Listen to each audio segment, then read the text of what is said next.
happy spring break, bitches. Hope you're surviving the blizzard of 22. Maybe. We'll see. So this one's going to come out a little funky. We're Friday night instead of Saturday night this week. I'm skipping town tomorrow, but it's still going to release on Sunday. So if something crazy fucking happens on Saturday, like the snowstorm, we're going to be talking about it out of order, I guess. So anyway, we're Almost in Agreement, almostagreement@gmail.com. Find us on Facebook, Twitter, YouTube. Go to our website, almostinagreement.com. While you're there, please check out my 2020 voter guide, or 2022 voter guide. It's got the breakdown of who's running where and what, and links to their websites, as well as links to my show that I've done with them, and other cool information like that. Go to your favorite podcast provider, follow us and subscribe to us there. Please give a 5-star review, tell your friends about us. Do whatever you can to get the word out. We're going to keep working on what we can work on and try to get the best understanding of Knoxville, Knox County government that's possible, which doesn't seem very functionally high on the capability list for most of us, especially me. So anyway, we're almost in agreement. Sam and I are going to do a show. A what? A for show.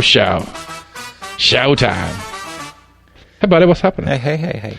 Well, why don't we want to be nice to all 5 listeners that we have and load it up tomorrow? Do what? On a Saturday. Oh, do it early? I don't know. I mean, that's one of the things that I've heard from all the people that do this. Consistency is key. Gotcha. I mean, we could do it early. It probably realistically wouldn't make a difference because we're not consistent with episode releases, because there are weeks where I'll have 5 or 6 because I have interviews, right, and then there's weeks where I only have 1 because it's just us. So I don't know. I mean, to me, I think the realistic thing is we have 2 shows that we do at the same time. We have this show, which is us kind of talking about some local stuff, some national stuff, some different stuff here and there. But then we have the interview shows that are like very specifically local. Like, we don't stay on task locally here. We go broader and stuff, which is fine. I'm not complaining about it. But they're 2 different kind of shows. I have an interview show, and then I have me and my boys hanging out, drinking beer, talking about whatever the fuck ends up getting talked about show. Yeah. I enjoy it. I mean, I got a little too much last week. We should try to recap our post show from last week. It got hot. I don't remember what all we argued about. The big one was we're talking Constitution and stuff like that. Yeah. And you were talking about how there's no God in the Constitution. Correct. And I was like, okay, I agree. But a lot of it gets mixed up with the Declaration of Independence, right? Yeah. But the thing to me, and my understanding of the Constitution, is that it is a negative rights document. It does not grant rights. It protects pre-existing rights that according to the founders, the state has no right to infringe upon. So that's why they're written the way they're written. Is the government, Congress shall not pass any law that restricts freedom of speech. It's not saying we grant the people of the United States freedom of speech. We specifically deny the right of the government to take that freedom away. And I mean, brass tacks, yes, it does by default then grant that thing. But my point when we were arguing about it last week was the idea is that the United States government doesn't give us these rights. That we get these rights by being human beings. And the United States government and the Constitution specifically says, we acknowledge these rights exist, and here's what we're going to do to stop our government from taking them from you. And that's the premise of the Constitution. I think, to me, that's the revolutionary premise of the Constitution. It's not that you have a right to do what you want. It's not that you have a right to keep a gun. It's not that you have the right of free speech or religion or whatever. It's not that you have those rights. It's the key thing about the U.S. experiment, to me, is that we acknowledge these rights exist whether we do or not. And our goal is to make sure that we do everything in our power to keep these rights being infringed upon. And that's why, especially in the first, the Bill of Rights, the first 12 or whatever, all of them are Congress shall not, the United States government shall not do X, Y, or Z. I'd have to go back and reread the verbiage, but I see what you're saying. Yeah. But I mean, again, I think I don't know. Again, like what I was arguing about last week, is like that there's the idea that it is. The idea is what the government can't do, not what you, the citizen, can. And that is the important distinction about the way the Constitution is written, to me, on why this is a different thing than a lot of other countries and the way they write their founding documents prior to ours. A lot of countries are starting to add in some of the verbiage like ours is. But as of, what was it, 1790, whatever? Currently, like, the amendments for the right to vote, that's not really where it sets an age. So it's not necessarily enshrining it. It's actually setting up the limitations of it. Right. It's clarifying that but still, even with that, like, when you got into desegregation and stuff like that. I mean, but there are some, obviously. At this point, there are some that we've broken away from that. Again, that goes back to, like, the sovereign citizen argument and all the craziness that those people do, is that if you agree that the idea behind it was that we, as the new government we're forming, are trying to be very careful about making sure we don't take from you. If that's the mindset you have, if you agree with it, that being like the basic beginning premise of the United States government system, and as it is evolved over time, it has chipped away at the core idea, to me and to plenty of others, some crazy, some not. But the key idea being that it's not supposed to be what you can and can't do as a person. It's what we can and can't do as a government to you as one of our citizens. And that's, again, I think it's a key distinction in the way our government works that we don't pay attention to or think about in the right terms anymore. So something, I think it was yesterday or day before, and I don't know if it's one of the amendments or something that's assuming it's somewhere in the federal legislature or in the federal laws. I haven't tried to relook it up to confirm, but I'm assuming it's not something that the people that were talking about would be lying about it. But it wasn't until, I think, like 1930s that the population actually voted for state senators. That before that, it was appointed. I thought I'd never heard that before. I was like, wait, we didn't vote for senators, the 1800s, early 1900s? Federal senators from each state? Yeah. But they were appointed by, like, the governor of the state, or some legislative body within the state? Not 100% sure. I meant to look it up, because I was like, I didn't realize we didn't used to vote for that, and that was something that they changed in, like, the 30s or whatever. Yeah, that is interesting. I mean, and again, like, one of the cool things about the system is that it is evolvable. I think that's important that they wrote it in there knowing that we're going to have to make some adjustments and make some updates and stuff like that. Exactly. It was left open-ended to where it could be amended. But again, I think when you start looking at amendments, it needs to be looked at the framework of not we're granting you the right to do something. It's that as the government are... You had the 18th, the Prohibition Amendment, but then you had the 21st that repealed that. Right. So you really had an amendment that made a law that restricted drinking, and then 4 amendments later, whatever, allowing it. Right. Yeah, and then you had, like, the women's right to vote one, which, again, we'd have to go look at the verbiage on it, because my guess is that the women's right to vote or even the repeal of prohibition is probably just cancel 18. But a lot of the Constitution is essentially setting up the framework of the government, that there will be representatives from each state, and this is how we split it up. And I think AC's not. I get where he's coming from, and it's one of those things I don't get it. Like they're like I get the idea of why we have 2 senators from each state, but then our House of Reps is represented by population by districts. Kind of regardless of state, theoretically. They are assigned to a state because their district is, all the districts are within each state. But realistically, like who do we got? Tim Burchett, he's ours, right? Yep. So Burchett is really whatever District 96 of the United States House of Representatives, whatever the number is. It doesn't really, it's not necessarily, it's only associated with Tennessee because 96 is in Tennessee. But realistically, the way it's supposed to work, at least the way I envision it working, is it's not supposed to be that him and the other reps that are Tennessee constituents are a Tennessee team. He's our constituent for 96, or whatever number it is. I'm making up the number because I really don't know what it is. But that it's not necessarily supposed to have that state association that the Senate does. The idea is that the Senate each state has an equal voice, and then the House population has an equal voice. Each House member represents approximately the same number of people. But it does. But again, my point being is that it doesn't necessarily have to do with states at all in the House. It only really is state-oriented in the Senate. Does that make sense? I guess I kind of see what you're saying. Yeah, the technically, Burchett in that example isn't necessarily representing the entire state of Tennessee. He's representing his district. His district within the state of Tennessee. Right. That's how I feel like if he's doing the bidding of his. Right. If he's doing the job as we projected the job should be done. Right. Agreed. But again, I think it's, because obviously he's not, because he's a party hack like everybody else is. I'm not trying to call him out specifically. The whole show is a party hack. Most politicians are. Yeah. And so like again, like I could pitch fit all day about how it's very clear to me that they don't care about us. And the weird, fun, stupid stuff like Ilhan Omar has a great tweet right now about how maybe we shouldn't be doing what we're doing in the Ukraine-Russia situation. And like she's the only one in I guess she's a senator. I always get that mixed up. No, she's on the squad, right? She's in the House. In Congress, yeah. But she's one of very few people in the House that are pushing back on all the activity that we are taking part in Ukraine right now.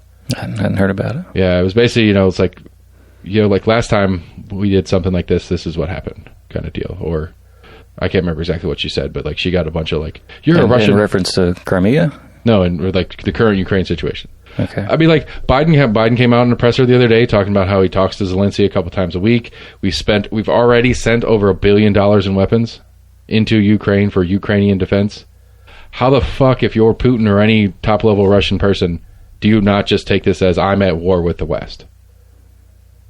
It's not open war in the sense that we don't have bombers and fighter planes going in there that have U.S. pilots.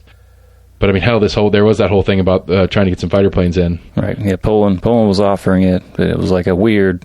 Right, but they didn't want to give it. Trade, right? Right. Everybody was like, yeah, let's get these Ukrainians some fighter jets. And the funny thing was they were MiG jets, which are Russian-made jets. Right, but nobody wanted to be the one that actually handed it over. Right. And like the Polish were like, hey, we'll fly to what is it, whatever Air Force base we have in Germany. Like, we'll fly them over to Germany, and a couple of your pilots can take them into Ukraine. And then the Pentagon was like, no, thank you. And so, like, I don't know, maybe I'm an idiot, and certainly I don't know what all's going on, but it seems very clear to me that we are at a 99.5% open war with Russia right now. No. I mean, if you're a Russian, if you're a top-level Russian, how are you not feeling like that? We're not the only one giving supplies to Ukraine. I'm sorry, I used we as in the West. Oh, okay. At large. If you're Putin right now, how do you not look out? I would say majority of the world right now has made their thoughts known on what's going on. Well, thoughts known and actions are a different thing. I mean, it is. I mean, we are sending... Okay, how much did we spend in the first COVID bill? Like the first COVID relief bill where they sent us checks? No idea. I mean, was it like... I don't remember the exact number. A couple $100 billion? Something like that? I don't know. Because it was a crisis and we needed it and stuff like that. We've already spent $1 billion on Ukrainian defense. The Pentagon is already kicking their budget up 10% over what it was last year. I mean, is it just a straight gift, or is this a loan, or is this... It's weapons. We're sending weapons. They were purchased. I don't know. I wouldn't... That makes a huge difference. We said, I mean, the quote of... if I remember the quote from Biden correctly... I mean, if we're straight up giving them $1 billion... We've sent over $1 billion in aid... in defense or security aid to the Ukrainians. That could just be net worth of it. That doesn't mean we didn't sell it to them or trade something out of it. Okay. That makes a difference. I mean, I guess. Yes or no? I mean, I don't know. Depends on where. So who's telling Putin, or like, where is... When Putin sees that pressure that involves Biden, what does Putin think as far about as it? If you're trying to throw the economical aspect of it, that is a big difference of... giving someone $1 billion or trading somebody $1 billion worth of stuff for something you're getting in return. Yeah, absolutely. I get what you're saying on that, 100%. Because you juxtaposed it with the whole COVID relief that we've spent this money, we were at the loss of that money. Fair. Okay. I get what you're saying on that particular. So I make sure I wasn't thinking of it crazy. Right, here. but do you think Putin could ask for $1 billion in weapons right now and get them? Not from us. If he's going to, from China, probably. I don't know. Like, I've seen some stuff that China's not really cool with what's going on right now either. Have you not seen what they put out? I haven't seen anything the last day or two. The whole big, I think it was Russia that initially said it, and apparently China has also mimicked it, that one of the Russian goals of going in was that now there's this theory that America has biological weapons labs in Ukraine. Yeah. And that's why Putin's going in. Just another way to make Putin look like he's a humanitarian. You know, he was going in to denazify Ukraine, and that's a real thing. We've already argued about that. Did you look it up? Did you do any research on that, or you just assume I'm wrong because you never heard about it? What Nazis is he going in there after? We talked about this last week. I'm not saying there's Nazis all across the world, but to send in militia, fucking tanks and jets, you're going after Nazis with everything you got? I don't think so. I don't buy it. In the 8+ years of continued civil war that has been going on in Ukraine leading up to now, okay, one of the militant groups in one of the Donbass or whatever one of the two eastern provinces that has been fighting against the Russian part of the easternmost part of Ukraine has been an openly military Nazi group fighting to keep Russia out, for lack of a better word, of that subset of Ukraine, not the entirety of Ukraine. How does that align with their Nazism agenda? They think they would rather be Russian or Jewish. They would. I think they would rather be. They feel like they have a better chance of existing in Ukraine than in Russia. If that territory gets taken into Russia, that Putin and the Russians will exterminate them. And so I would rather be with Ukraine and live. So I'm going to fight with Ukraine against the Russians here to keep this territory Ukrainian so that I can continue to exist. That's my understanding of it. I don't know the whole story 100% ins and outs. But yes, there are active, functional, military Nazi groups. I mean, if you want to send me what you've seen, that have been fighting the Russians for years. Okay. I haven't.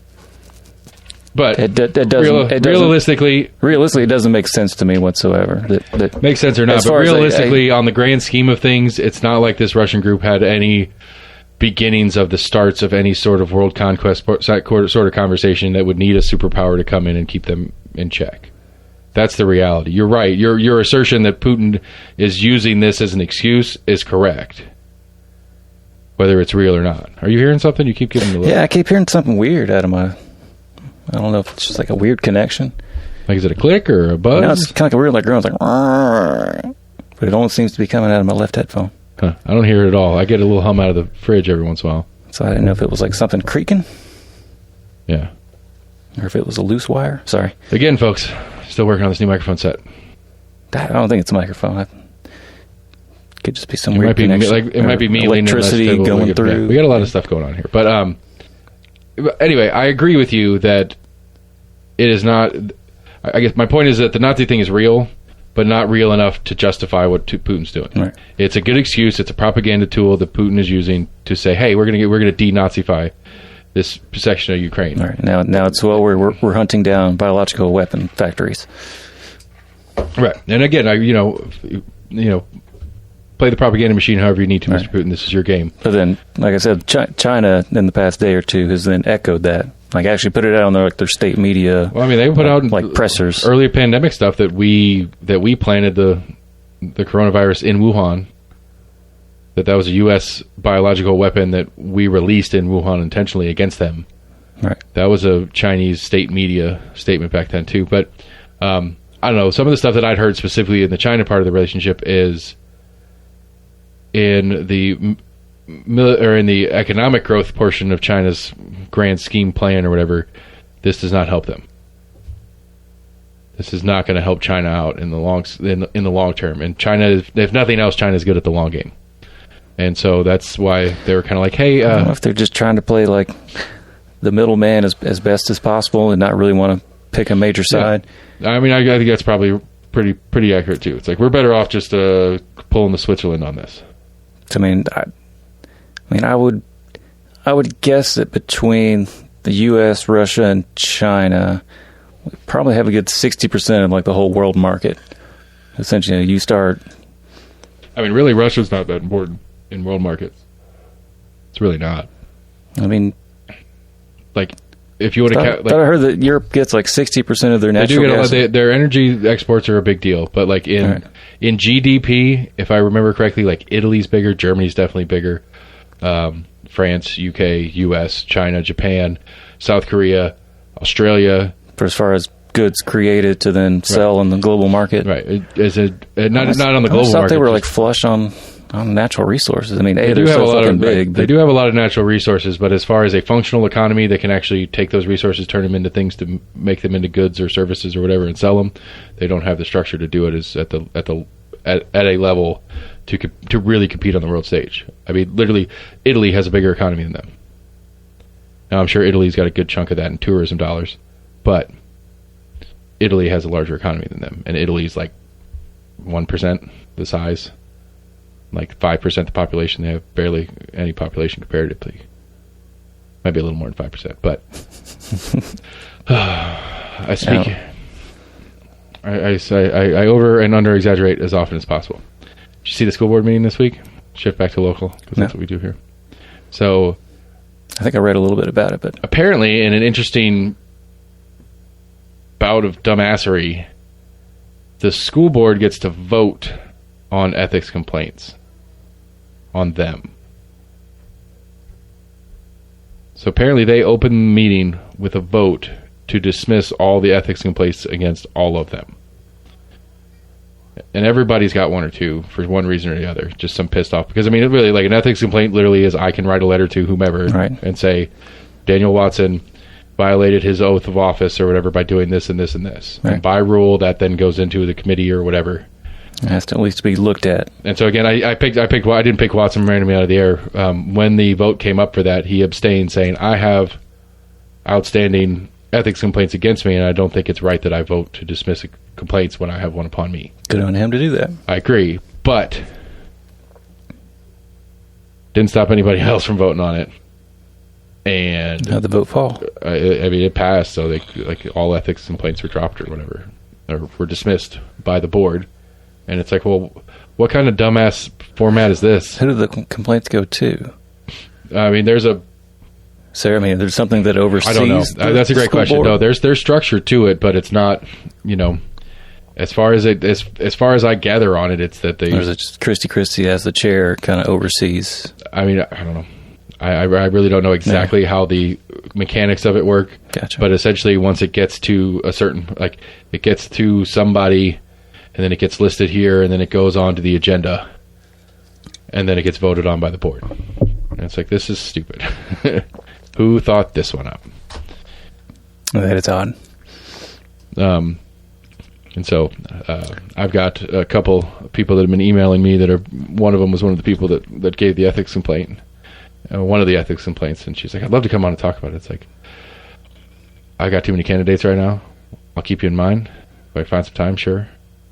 But I'm assuming these people that had complaints, and probably I'm assuming if they filed complaints, they're people that keep up with what the school board does, that they're only just going to refile a complaint. Probably. I think, okay. If you're going to have to keep swatting it down, you're going to have to keep addressing this issue I'm going to file a complaint on the entire school board for dismissing complaints upon the entire school board. Right. See what happens to that complaint. I mean, it's just a weird, I don't know. I guess it's one of those that, I guess, historically, it tended to be. I mean, are the city council or the county commission, or the city commission and county commission totally separate from the Knox County School Commission? Yeah. There are some joint committees that commission and school board members are on. Some infrastructure stuff like that, where they're talking about, or education finance committee type thing. Yeah. Yeah. There's some committees that have seats that the school board has to fill a seat, and the county commission has to fill a seat. Sometimes the mayor has to fill a seat. Shiz like that. But no, as of for city's sake, no, the city has 0. Right. Yeah. But I thought that as I said it, I was like, no, yeah, it would pretty much be the county commission and the. So sign stealing has already begun. So apparently Kim Frazier's got a bunch of signs stolen. Really? Yeah. Wow. What else was there? Is there a couple of random little? Hornbeck had a couple of random I've had the thought, stories. I guess I'd be more doing cleanup, but after the elections are over, still see that stuff, and I'm just like, damn it! At this point, you just pissed me off that nobody's come back. I mean, they're supposed to. By rule, they're supposed to pick him up within 72 hours from election day. Oh, I'm gonna start filing complaints. You should. I saw Garrett Holt. I saw Garrett Holt City one the other day. Really? Yeah, over in Pillissippi and Kingston Pike. What's that little side road that goes back to Honda? Between Parkside and Kingston Pike, right next to Pillissippi. Yeah. There's that. The DMV used to be back there. Yeah. Yeah, somewhere in there. There's a Garrett Holt one sitting out there. Mabry Hood. That's one of them. That's one that I think Chili's was on. Yeah, but it's what the hell? I mean, city races were that sign's been out there for a year. It still looked good too. It's clean, it's nice. There's one in my house. I think that still has a David Hayes sign up, but I David think Hayes, don't dead name. David Hayes is not his name anymore. His pronouns are Z's, by the way. But I think that may be their house, actually. I'm not sure. But that sign's been up there for a while. It's a small little road sign. But yeah. I mean, it's just funny. Like, it's been there for like every year since we had the county. Well, I mean, yeah, David Hayes was... it was the city election. Didn't even make it through the primaries of the city election, so that was dead in May of last year. So it's almost been a full year since the election day that applied to. But yeah, they're supposed to. But yeah, so apparently somebody's going around stealing Kim Fraser signs. It might be because she's kind of hot. I don't know. People have weird kinks. What are you going to do? I mean, how many oppositional candidates does she have? I mean, they would have incentive to. There's a primary. Devin Driscoll is primary against her, and then I think it's Vivian Scheib. Two other people is the Democrat. But that doesn't count to the general. No, it's a fan of one of those two. Yeah, but they have plausible deniability. Like, well, no, it could have been the other person. Yeah. I don't know. Who knows? Yeah. I think I'm going to go back to my theory that it's because she's hot. Oh. That's just some creeper that wants a hot picture. It makes as much sense as whoever's actually doing it because they don't like her. I'd say it's more maliciously than infatuation. I don't know. You know, I mean, there's a fine line where those things run together. You got what's his face killed John Lennon, and the dude that tried to kill what's the girl from Taxi Driver back in the day? Taxi Driver. No idea. It was De Niro and whatever. She had a stalker that was trying to kill her. Oh, that's right. Stephen Curtis Chapman. I don't remember who the killer was. I can't even remember the name of the person at this point. No, that was the guy that tried to kill Reagan. That he was that was infatuated with Jodie Foster. Yeah, okay, Jodie Foster. Right. All right, I'm mixing. All right. Yeah, I think it was something Chapman. I think he just got paroled. Yeah, I did see that. I mean, he's like 90 years old, so what's he going to do? I don't think he was quite that old, but yeah, okay. I mean, he's up there. He spent the last 30 years in federal penitentiary. I doubt he's in very good shape. Probably not. But anyway, yeah, the school board stuff's weird. I mean, it's just weird. And then, okay, so here's the one that's funny to me. So the Mayor Jacobs and Zachary pitched in $5,000 on this saw that collection scheme for some lawyer to come in and try to push the mask mandate off at this, like, almost at the same time as that lawsuit that they're funding hit the system. Judge Greer ordered the option, and this is another thing the school board voted on, to let the two parties mediate the issue. I thought he ordered mediation. I don't know if it was ordered or if he gave it as an option. Well, I guess there was options for mediation, I think, and that's what they were voting on. There was two options, and I think it was they could... and again, this goes back to the issues with the law director's office, is that if they wanted to do it privately, they were allowed to, but from sunshine laws, school board members could not be a part of the mediation conversation because they couldn't meet privately with the attorneys of both parties to do the negotiations. And so they voted to do it open mediation, so it will be a public open. I don't know that the plaintiffs have to be there in the flesh or whatever, but it will be. We will be able to watch it on the county TV channel thingy, the mediation process. And so what's going to happen is, I don't know what this other lawsuit's going to actually do in this debacle because it's not even docketed until like May anyway. And so it's like this mediation's going to happen. They're going to agree on something. It's also not going to take place and take effect until like May anyway. Yeah, I thought I'd already heard that the plaintiffs, since the CDC changed theirs, they were already kind of backing off of theirs, almost not necessarily conceding, but trying to bring it back to the table. It's like, hey, within the CDC's, because that was one of their main points. I think as part of their lawsuit. It's like, the entire last year this wasn't a thing when the CDC said this, and you guys said that you would abide by the CDC guidelines as they were at the time. Right. But you guys aren't doing that this year, but you did it all last year. Right. And so, but yeah, and so what's going to be interesting is whether Zachary and Jacobs play it as a win. Like, our lawsuit did this. And it's like, no, it didn't. The mediation was happening whether you put your lawsuit up in place or not. Right. So are you guys going to claim that you were the guys that unmasked our students? No, you're not. You're not going to be. Your lawsuit has zero teeth. It is really weird, bumbling, stupid, and you took so damn long to get it out. By the time it goes into effect, it's going to be next school year anyway. Kids are in masks for the rest of the year. Just go ahead and get that out of your head, everybody. See, I heard they were going to be gone for the last 9 weeks. I don't know. I mean, I thought they were still in mediation, but right, there's an itch in the back of my head that says we're going to come back from spring break and they're not going to be required anymore. But the timeline that I saw on both lawsuits, both the anti-mask lawsuit and the mediation conversation, wasn't really happening until May. And so we might get like the last 3 weeks of school or whatever it is. Yeah. And then by that point it's going to be like, I don't know, do whatever you want. Like they're not going to be like put a big effort into, we're unmasked our kids. But either way, it's a political football right now. That's all it is. It's stupid.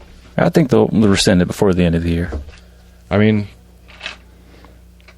I would say it probably, at least in the hopes of probably trying to meet somewhere in the middle and allow graduation to go on. I mean, but like, okay, so... And not have to have it out on the football field like they did last year or whatever. Okay, so... I know this is going to sound stupid. Well, what has changed? Don't say it. What has changed since the lawsuit came into place? Just total number of cases out in the public? I don't remember when it was initially filed, but cases have been going down. Back at the beginning of the school year. We are significantly less cases now than we were at the beginning of the school year. Yeah. But it's still out there, and these students, the students that brought the parents that brought the suit on behalf of their children, are still at risk. Sure. But they're open to following the CDC guidance, which right now it would be no masks. But their kids are still at risk. So what was the lawsuit about?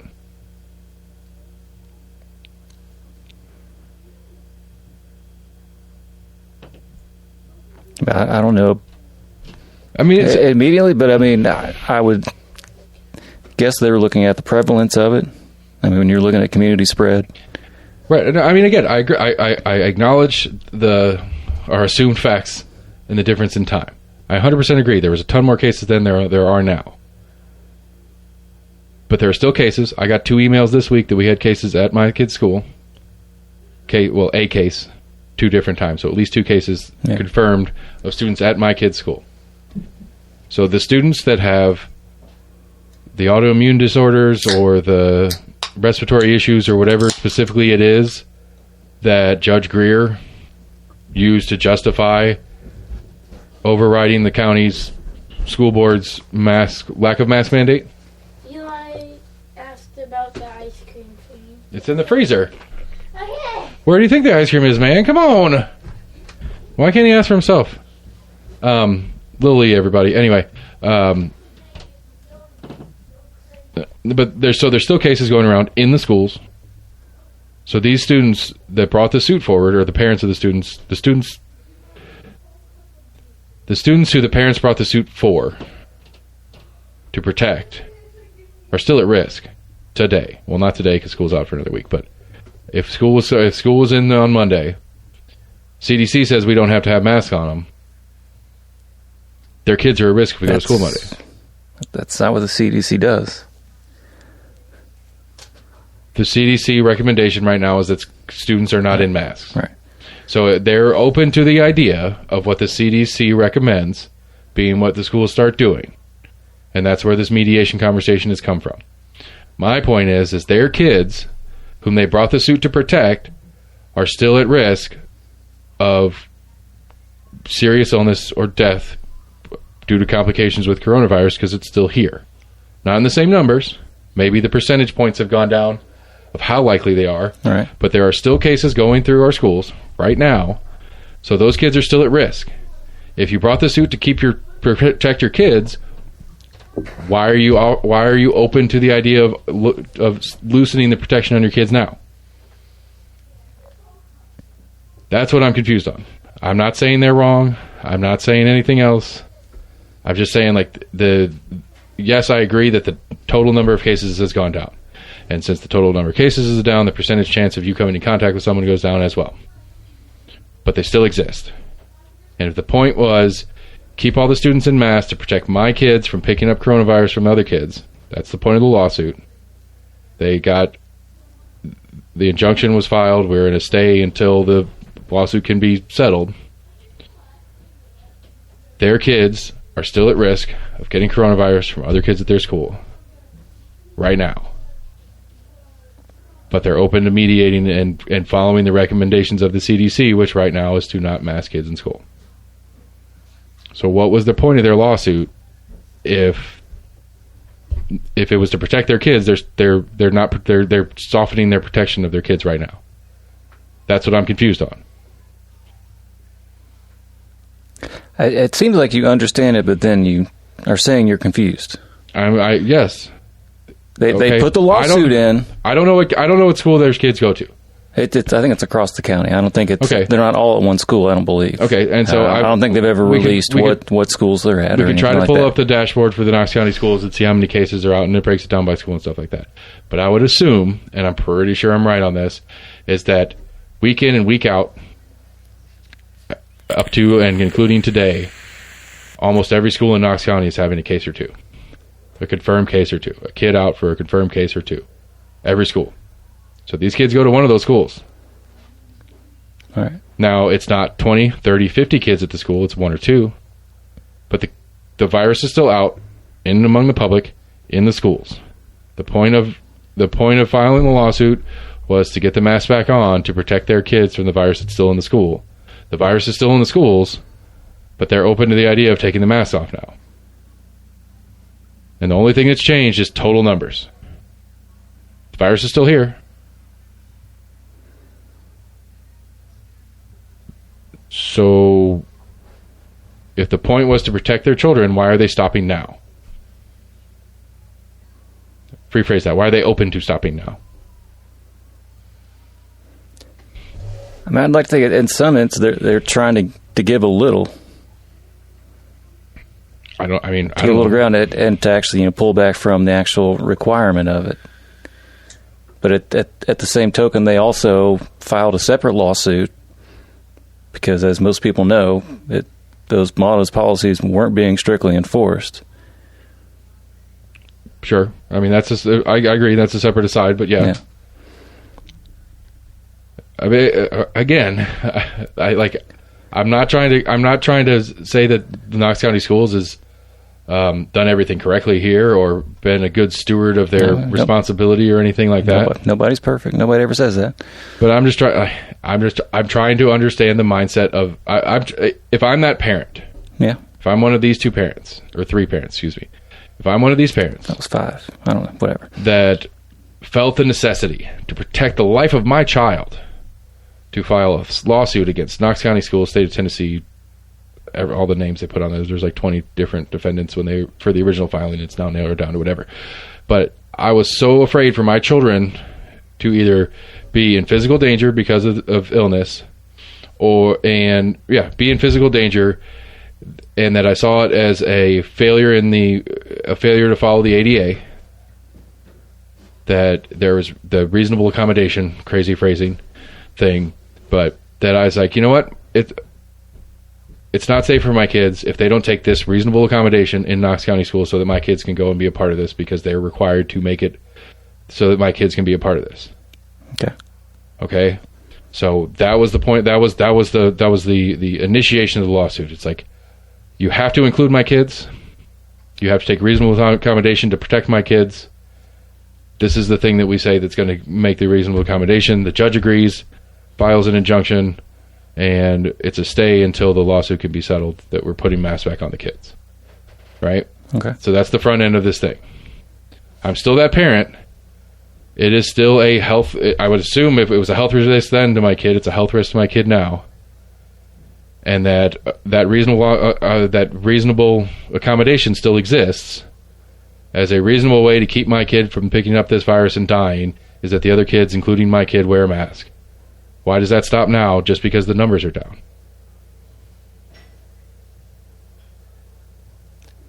Assuming they're going off CDC guidance, right? But the risk is still there, and so why would you? And I guarantee there's. But if you're in the position to stay, if you're in the position that they are, where they have this stay until the lawsuit ends, which is going to be mid-late summer, Right. you can at least finish the year and keep that protection in place that was so important to you and the safety of your kid.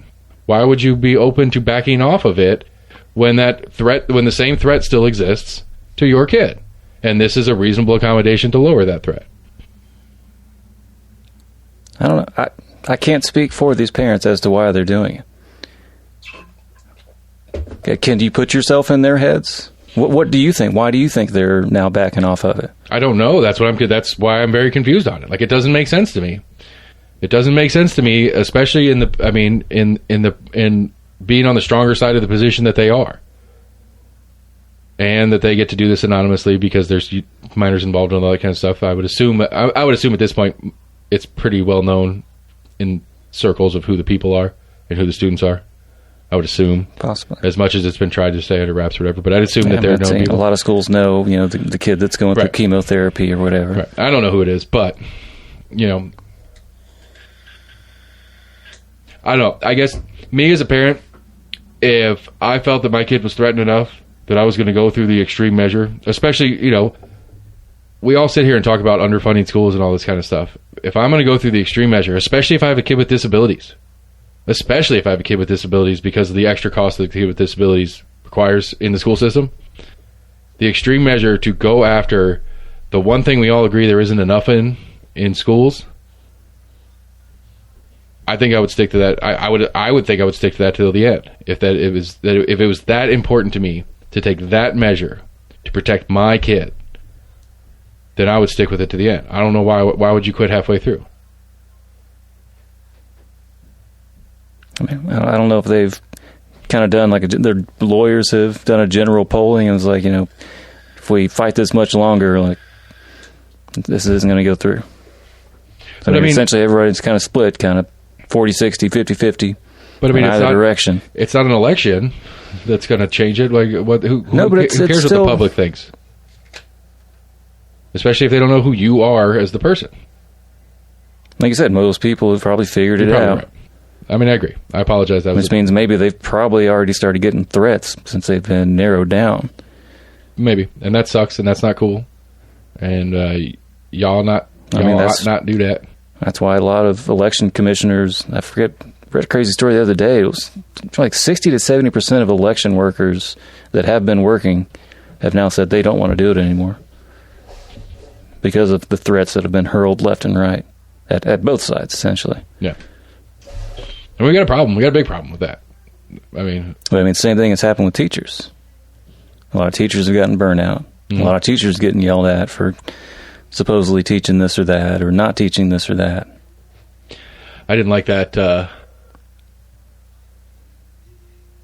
Givens, I think it was Givens. Yeah, Givens didn't really like.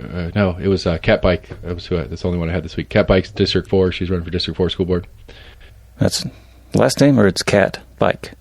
Catherine Bike. Okay. I don't know what her original last name is, but she changed her last name to Bike because she likes bikes. Legit. Gotcha. I didn't know if you were just. She's Miss Cat. It's a nickname. Miss Cat Bike. Okay. It's a nickname that she liked enough that she actually legally changed her name to Bike. But yeah, she was talking about teacher pay and stuff like that. It's like, do you know what average Knox County income is per individual? She's like, no. I was like, a lot less than what teachers get paid. She didn't really like that. She's cool though. I liked her a lot. She's fun. I mean, remember you pulled up, was that starting out or is that just average? That was average individual income in Knox County. I wonder how much that takes into consideration what teachers are making their first 5 years. If that population group, teachers, the 46? Teachers or total population? Teachers. The 46 is starting. Oh, okay. There's a chart. Somebody gave me a chart, and it's all these, it's real complicated. So I could see some teachers that have been there 10 or 15 years making 45, but no, I didn't think that was starting out. Starting at 45, 46. No, and because again, I agree. I 100% agree that I was thinking it was low 30s, but we put too much on our teachers, and I think it should be less conversation about pay and more conversation about letting them be teachers and having support staff that handles the other stuff. I think that could help. That to me makes more sense. Except surrounding counties pay like 60 starting, and it's like, how are we going to get good teachers? I don't know. I don't know what the solution to this thing is. It's a mess. The Greyhound bus station got sold. Did you hear about that? Did see that. I don't know. I'm all over the map. I apologize. Apparently, it was kind of. I read that it was kind of vague as to who actually bought it, because it was some like weird LLC. Yeah, it's a new LLC that's like it's bus terminal LLC. Yeah, it's only been in existence like 6 to 9 months. Yeah, it was created in order to do this project. They're like, oh, this happens to be right next to where the stadium area is going in at. Well, and then they got that. There's a new hotel that's going in there, basically in the Barley's parking lot. Really? Yeah, and I want to say that's a Clanaris project, but I might be conflating. Like, remember back when we had what was it, Market Square? What was the concert series in Market Square that was awesome? Sundown in the City. Yeah, remember the year that they were remodeling Market Square? Yeah, and they had it right there next to Barley's. That stage was still there. Yeah. Apparently all that's getting developed into stuff. Apparently also, what's the paper? It's like Knoxtian Today, I think is what it's called. It's like it's an e-newspaper. And Register of Deeds, Nick McBride does a monthly. He has a monthly article that he does in there. And it's like the quick rundown of, it's like a quick review of new filings or something. Like all the new filings and all the, I guess he talks about like how many houses were sold, and it's like bracketed into different price levels, like how many $1 million acquisitions went down and all this different kind of stuff. It's kind of a neat little article. I need to make a point of keeping track of that. Huh. But yeah, the Greyhound bus, though, like somebody posted it. One of the people I follow on Facebook posted it. And their caption was, "Wait, do we have a bus station?" And then it was the article about selling the bus station, which I didn't know it was not operational. But I didn't. They moved it because they moved the main, or they rebuilt a whole new kind of main cat hub, where I think it's closer to like Hall of Fame. This is the Greyhound station, not the cat hub. Oh yeah, you're right. I'm sorry. Yeah, but over there next to the Civic is the... Yeah, I don't know where they pick up... Where is our Greyhound bus station? I only went there once, and it was run down. Oh, yeah. Paramedics were there. Some dead guy in the parking lot somewhere or something? Yeah, there was something going on in the bathroom. Yeah, felt bad for the person. I was dropping off to ride it, I'm like, oh, sorry. Now that I'm thinking about it, like, I don't know that I've seen a Greyhound bus.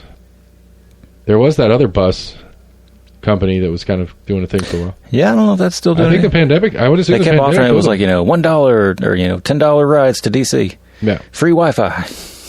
I mean, it's probably not a fun trip, but it's cost effective. Yeah. No, I mean, it looked like the buses the coach buses they were using looked pretty nice. I think they were like double decker. I don't know that I've seen a bus. Like, I don't know that I've seen what do you call that? Intra-city bus. There's inner city and intra.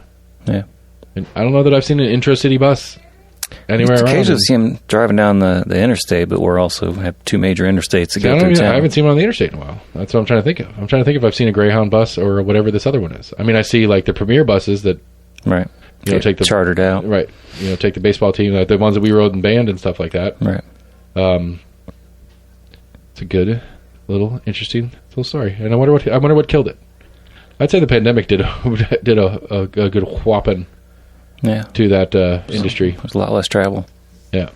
That's when the TSA did say they were keeping it until, I think, mid-April. What? Right mass now? On planes? On any mass transit. Yeah.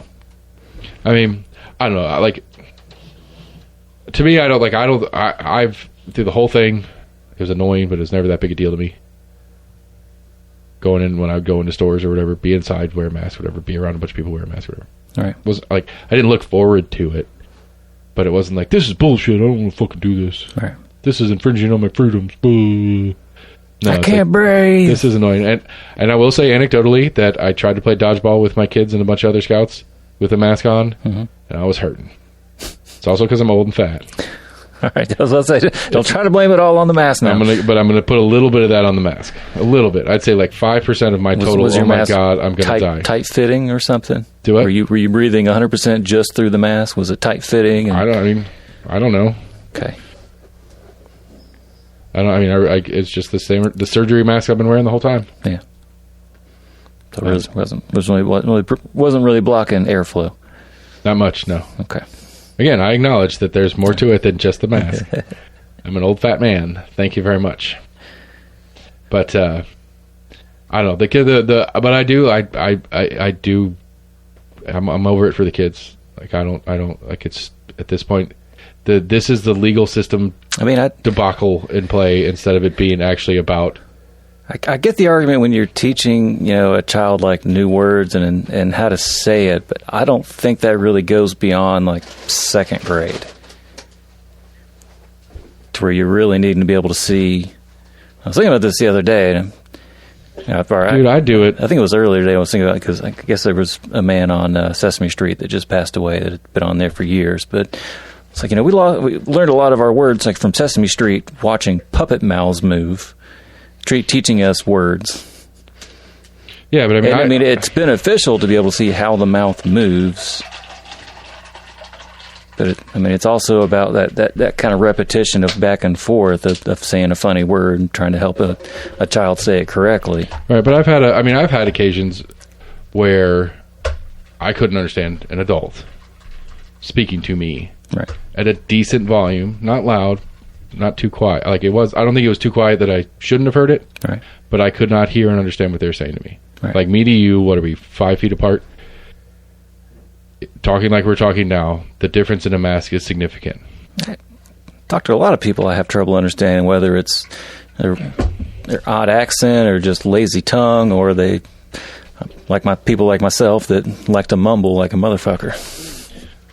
I mean, yeah. But I don't know, and maybe people like you who I've gotten used to, I have gotten used to reading lips on you, and I can actually pick up more off of you by looking at you without a mask. Yeah. Maybe not. I don't know. But I don't know. I'm just over it for the kids, and I don't care about the high schoolers. They're old enough to deal with it. But the elementary age kids, I think it's problematic for. I really do. I think it's a stressor. I think the few I've heard from it's not a big deal to them. I see it more as like their parents getting more pissed off than the kids are actually. Agree. And we have been very careful to not make it an issue in that sense, so that they take it to school with them. Like I don't talk to them about it like that. That's something that I talk with mom about. I talk with you guys about, but like I don't go in and be like, these masks are stupid, blah blah blah, to the kids, because I don't want them to turn around and do that at school. Right. I mean, I don't like it, but I respect the premise and the institution that it is, and they need to as well. But I just don't. The problem right now, like the problem I have right now with it is that this is now some weird legal thing that is absent facts. It's absent reality. It's absent the science that we've been told to listen to all the time. That's where we're at now. How is it absent the science? Because the high lords at the CDC have said that it's not recommended. The school board doesn't want it. Most of the teachers that I've talked to, and obviously the school board, but a lot of the teachers and different people that I've talked to about it don't want it, but it's still in place because the judge said so. Because the school board did it too soon. Which again, I'll grant that. Maybe it was too soon. Maybe they should have started the year with it and faded them out over the year instead. It's that teachers that don't agree with it because of their beliefs. They don't want to be the ones having to police it throughout the day. I mean, I did not have a quality, random, blind, third-party controlled study of the people I've talked to about it, but I would say the general sentiment that I got from most is, I'm over this. It's a pain in the ass. Yeah, I mean, we agree that it's not really doing much. And that's most of the world, essentially. Right. But most of the world at this point is started to go without, and we started to move on, and this is the reality that we live in now. Let's go. But it's just Knox County schools. It's not a lot of other schools. Loudoun County's not in them. Union County's not in them. Right. This is a weird legal thing at play now that's keeping them in them. And I think that is dumb. It's dumb pain in the ass, and it needs to be figured out sooner than later. I hope that I hope this mediation goes through quickly and everybody can get on the same page. I mean, it's that gray area conundrum of, do you want to make it a pain in the ass for more people to help out a small number of people? Or do we care more about the greater... The collective? Don't say the collective. Not the collective. I mean, just the larger majority of people. I said I was listening to a podcast I liked that was talking about triage during Katrina. They focused on like one hospital. They had done multiple interviews of people that worked there, and they've had many of there's pretty interesting kind of gatherings of getting medical professionals and just general people and kind of taking them through a thought experiment of what would you be okay with, what would you prefer if this were to happen. You had a limited amount of medicine, but you've got 100 people to treat, and you've got 10 people that are super, super sick, 20 people that are kind of sick, and the rest are mostly healthy. Do you give, that medicine to the healthy because they have a better chance of surviving, or do you give it to the people that are most in need of it because they're in that mindset, they're in most need of that medicine? Of just kind of trying to figure out, these kind of hard, really debatable situations of what do you do when, there really is no other choice. Like, you have to make a decision. Like, you have to pick someone that you want to save. Right. I mean, that's a lot of what COVID has come down to. Is that really moral, ethical debate of what do we prioritize? Okay. I'm failing to see the connection to the school mask thing we were talking about. I'm talking about COVID and masking. I'm talking about the whole thing of do we want to make it a pain in the ass to have everyone wear a mask? Is that more acceptable than just, we don't want to quote unquote violate your freedoms, don't worry about wearing a mask, and look, and I acknowledge let what happens. I acknowledge that as a conversation 2 years ago, even up to a year ago. Are you saying we know everything about COVID now? No. Do we know everything about polio now? More than we did. Yeah. And we know more than we did about COVID now. All right. And especially right now, we know that it's probably not ever going to go away fully, and it's going to mutate on and off or whatever. But as it's mutating, it tends to be going down in severity and up in transmissibility. I mean, viruses surprise us at every corner. Yeah. So, I mean, now it may come back and swing some weird mutant variant that goes crazy. I mean, they've literally found a combination of the Delta and the Omicron. I think they're calling it like the Deltacron or something. Oh, that's fun. Good name. Nice. Well, I mean, it's literally just mixing those two words together. It's a good combo name. I'm complimenting the skills. I almost sent you one.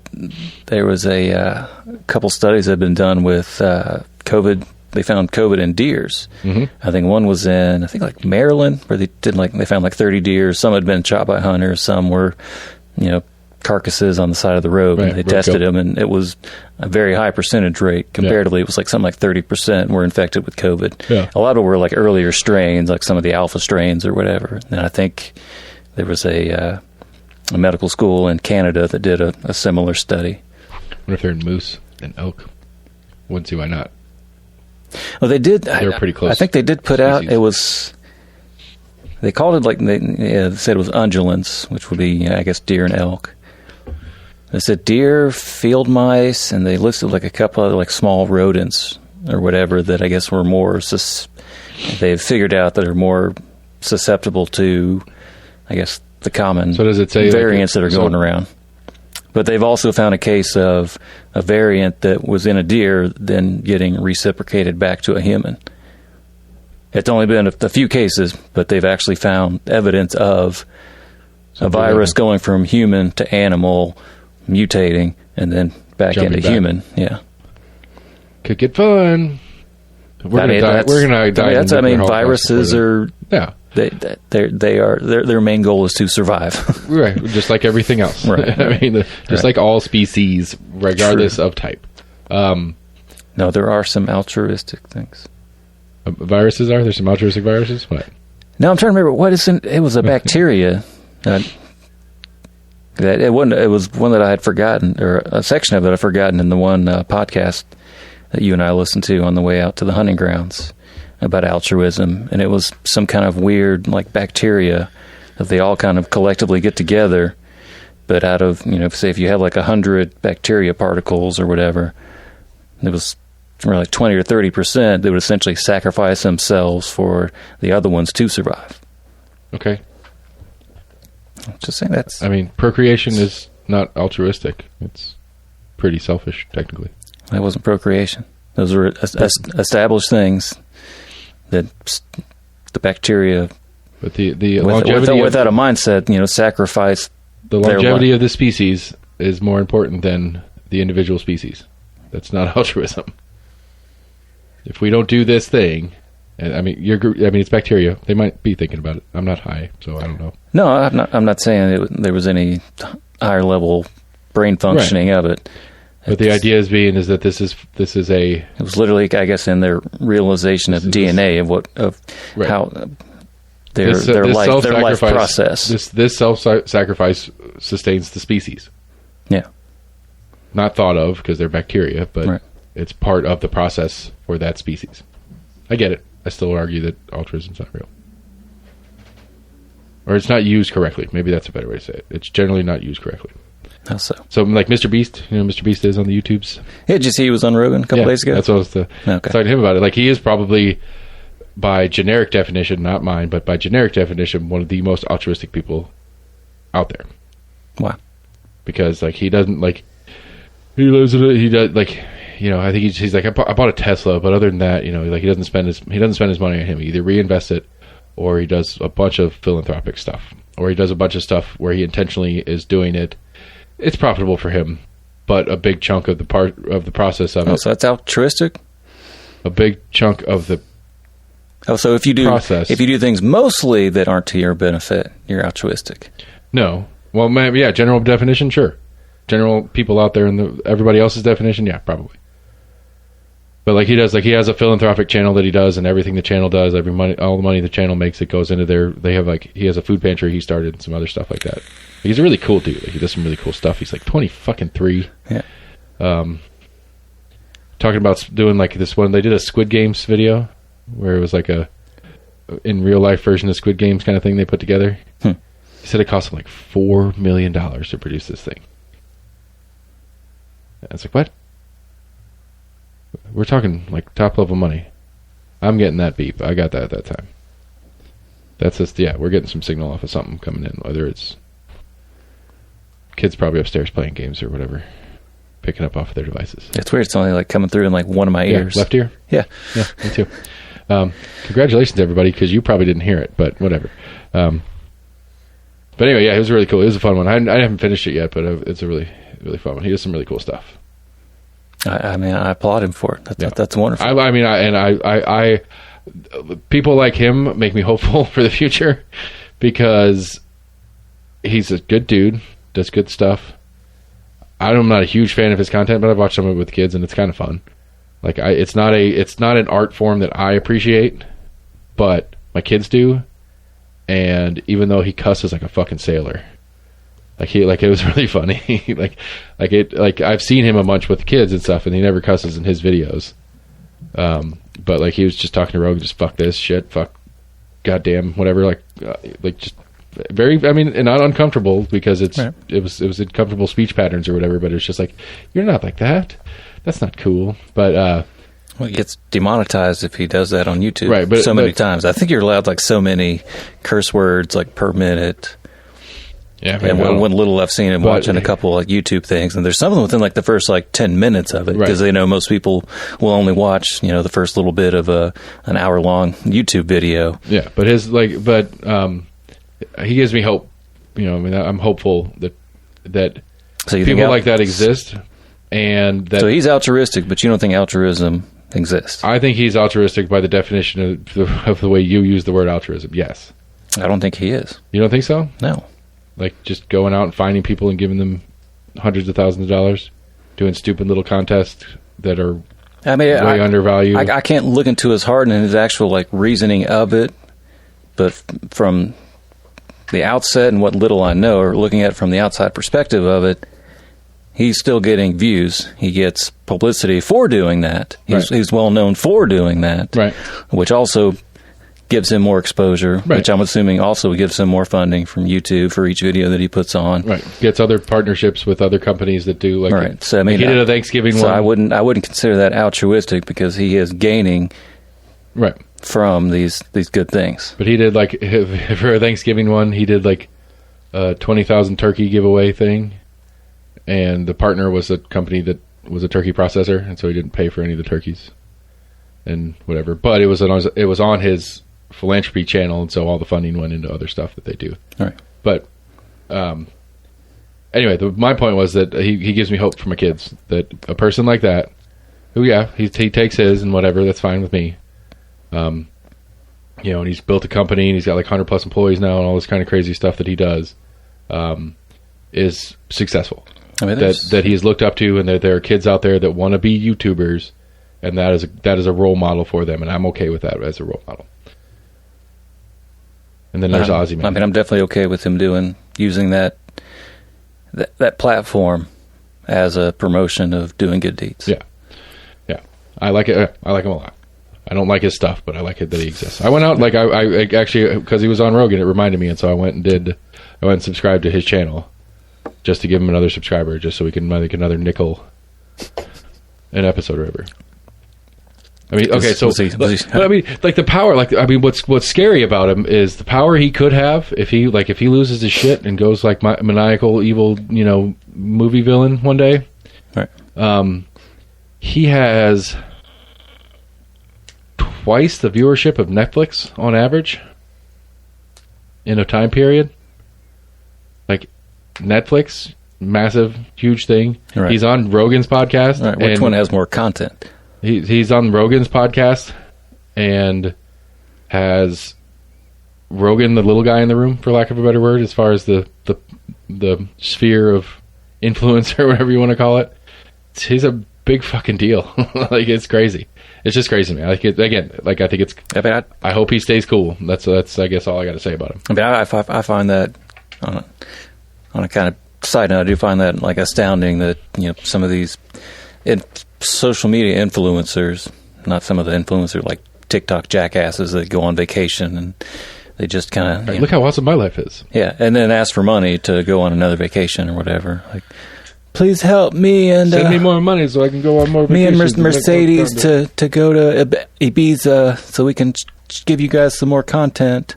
I mean, but there are some cool ones like that though too. There's a YouTuber that it's a couple that I've watched a little bit, and they're just like, it's like a Travel Channel show that they just do on their phones and kind of throw it together, and like they go to Italy or whatever. Right. But it's not that one. Like, that one is, at least it doesn't feel as much like oh, look at me, look how cool we are. It's hey, we're in this cool country, check out this cool stuff that we found when we were here. Right. And I like that about them. And I mean, at times there's a fine line between that. I mean, I've just seen examples of some where it's these. I won't say they kind of grown up with a silver spoon in their mouth and then finally became adults and were kind of used to living that higher life and going to do that, but then now became popular but can't quite afford to go do all these expensive things they wanted to go do. And they got we're kind of popular. Can we have some more money so we can go do this? They have to leverage their ill-gotten fame to fund their famousness. Not necessarily. They just want to kind of continue that lifestyle. Right. They're using their fame to keep their fame. Right. But they were like having money but asking for more money to go do expensive shit. It's not like, hey, give us some money to go check out Panama City. It's right. Give us some money to go to Bali and whatever. But yeah, one of the cool things, Mr. Beast, like Mr. Beast is a little crazy, and that's one of the things that I thought was very interesting about listening to him talk about it. Like, he's 23 now, so he's like when I was like when I was 12 or 13 is when I got into doing these things. I think he said 11, and then one of his friends at school found it and made fun of him, and so he deleted everything and started over. And so there's apparently 2 years of videos that have been removed from existence, and that because one kid made fun of him in school about it. But like the dedication and obsession, like almost to the scary side of obsession that he had in doing this, is the only reason he did it. Like, it's pretty crazy. Like, he was talking about like to do things well, it takes a lot of time and dedication. But I think that's an interesting insight on a professional YouTuber that you don't hear about a lot. Right.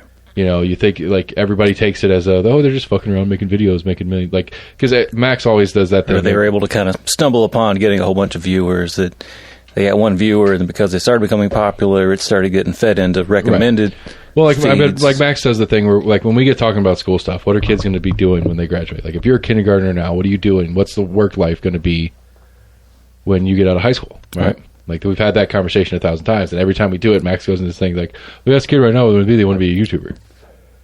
And it's like, yeah, a lot of them do. But most of them aren't going to be a Mr. Beast about it and spend 13 hours a day studying current YouTube things to figure out what works so that he can make things that work better. And he was talking about like how him and a couple of his buddies would sit and they would do, I can't remember what it was called, Skype. They would Skype. They would Skype and watch videos. And they would go on and they'd find the most popular videos of the day and they would take notes. Like, how did they do their thumbnail? Right. Like, as far as like the arc of whatever story this person was doing, what, like, they, divided it into quarters. First, second, third quarter, was that when they hit this point in the arc of the story? And they like broke it down and they like really like spreadsheet analyzed what was working for people on YouTube and then built it. Right. And that's why he is so successful, because he went at it with that mindset. And that's what, if we're going to be good educators and of our kids, it's like, if this is what you want to do, this is what it takes to do it. Right. And nobody has that conversation. And that's what I thought was really cool about the Mr. Beast episode. There is that quote unquote method of success. Right. You can luck into it. You can absolutely luck into it. You can just trip on something and catch a video of it and it goes viral and people think it's hilarious. But yeah, for him to do what he's doing and he wants to keep doing it. I mean, he's already been doing it for 10 years. And I think they said the average time span of a YouTuber is like 2. Yeah. The average career is like 2 years, and he's already done 10, and he wants to do 10 more. And so, again, I think, but just to roll it back into some conversations we've had about schools and stuff like that, that's what we need to be teaching our kids. It's not about teaching them how to do YouTube. It's teaching them that if you're willing to dedicate and put in forth the effort, you can. And if it's YouTube, fine. But dedication, effort, those kind of things are what need to be taught. Right. And then you can do whatever you want with it, but same thing with promoting athletics in it, to where, I mean, like, yeah, there's a slim chance that you could become a professional in whatever sport, but it's definitely going to take a lot of time and effort. Right. And even beside that, you've kind of got to have that underlying athleticism to then go beyond it. I mean, there are exceptions to that. Right, but you could parlay that dedication and effort into other things once you learn how to be dedicated and put forth the effort. Right. And I think that, again, that's the lesson that I'm taking out of this. That's what we need to figure out how to teach our kids, is what dedication means, how to be dedicated, how to put forth effort. I think athletics is one of the good examples of that we do in schools on some level, if the school has a competitive program of whatever the athletics is. Yeah. And I think athletics can be, even in school levels, can be a hobby thing too. Just depends on the format. Right. That's what gets awkward, because you have some kids that are like, we had it in band. We had some kids in band that were going to be and did grow up to be professionals in some level of music, whether it's music educator or right. But most of us, or a performer or whatever. But we're most going of to it be was at just the fucking around, the London Philharmonic or anything like that.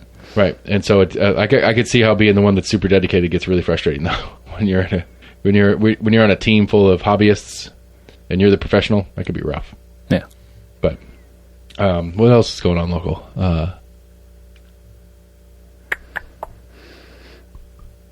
Still got exciting news I can't share yet. Okay. Super stoked about. Don't have anything scheduled right now. I haven't put my schedule out post spring break.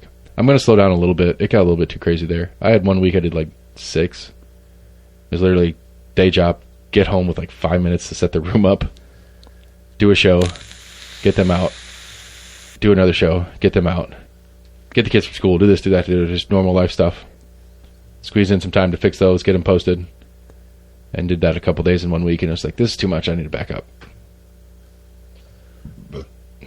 Trying to remember if I heard of any other crazy stories locally that have happened. Apparently there's a church on Broadway that is selling a big chunk of the church off. There's a guy that's going to develop what used to be like the classroom parts of this church just off Broadway, and it's going to be like a 4-story condo multi-use complex.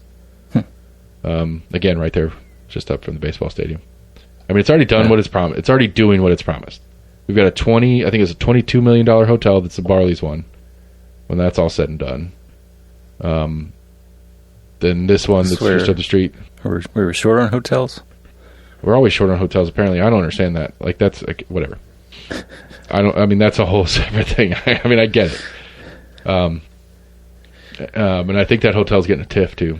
But a what? It's either a pilot. I know it's pilot. Payment in lieu of taxes. Oh. Which, I don't know. Whatever. I mean, I guess I do know that's a problem. That actually, that's one of the promises of the stadium was that even though it in and of itself on the front end isn't going to increase the tax base of that area, as the development goes up around it, it's decreasing potential tax and tax revenue. It should be increasing the neighborhood, and not just in the current value, but in new development. So when a $22 million hotel goes in on what is essentially a vacant lot right now, that those new taxes that development's going to generate is going to help pay back the loan. But this new hotel that's generating is also getting a program where they're not paying taxes. Right. That's what I'm... Yeah. Their taxes are staying the same, but they're required to pay off their loan with what they should be paying in taxes. So I don't know how long that TIF is, or how long that pilot is, but it's gonna take a while for the tax revenue to come back up. But it's already doing it. I mean, it's already happening. The developers are moving quickly to get in there and start getting their projects going in the surrounding areas.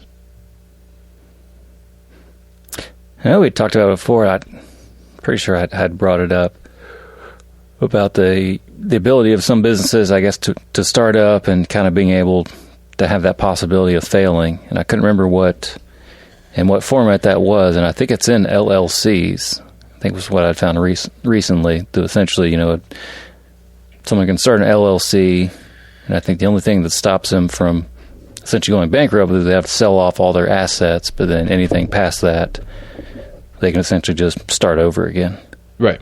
An LLC, any corporation, by definition.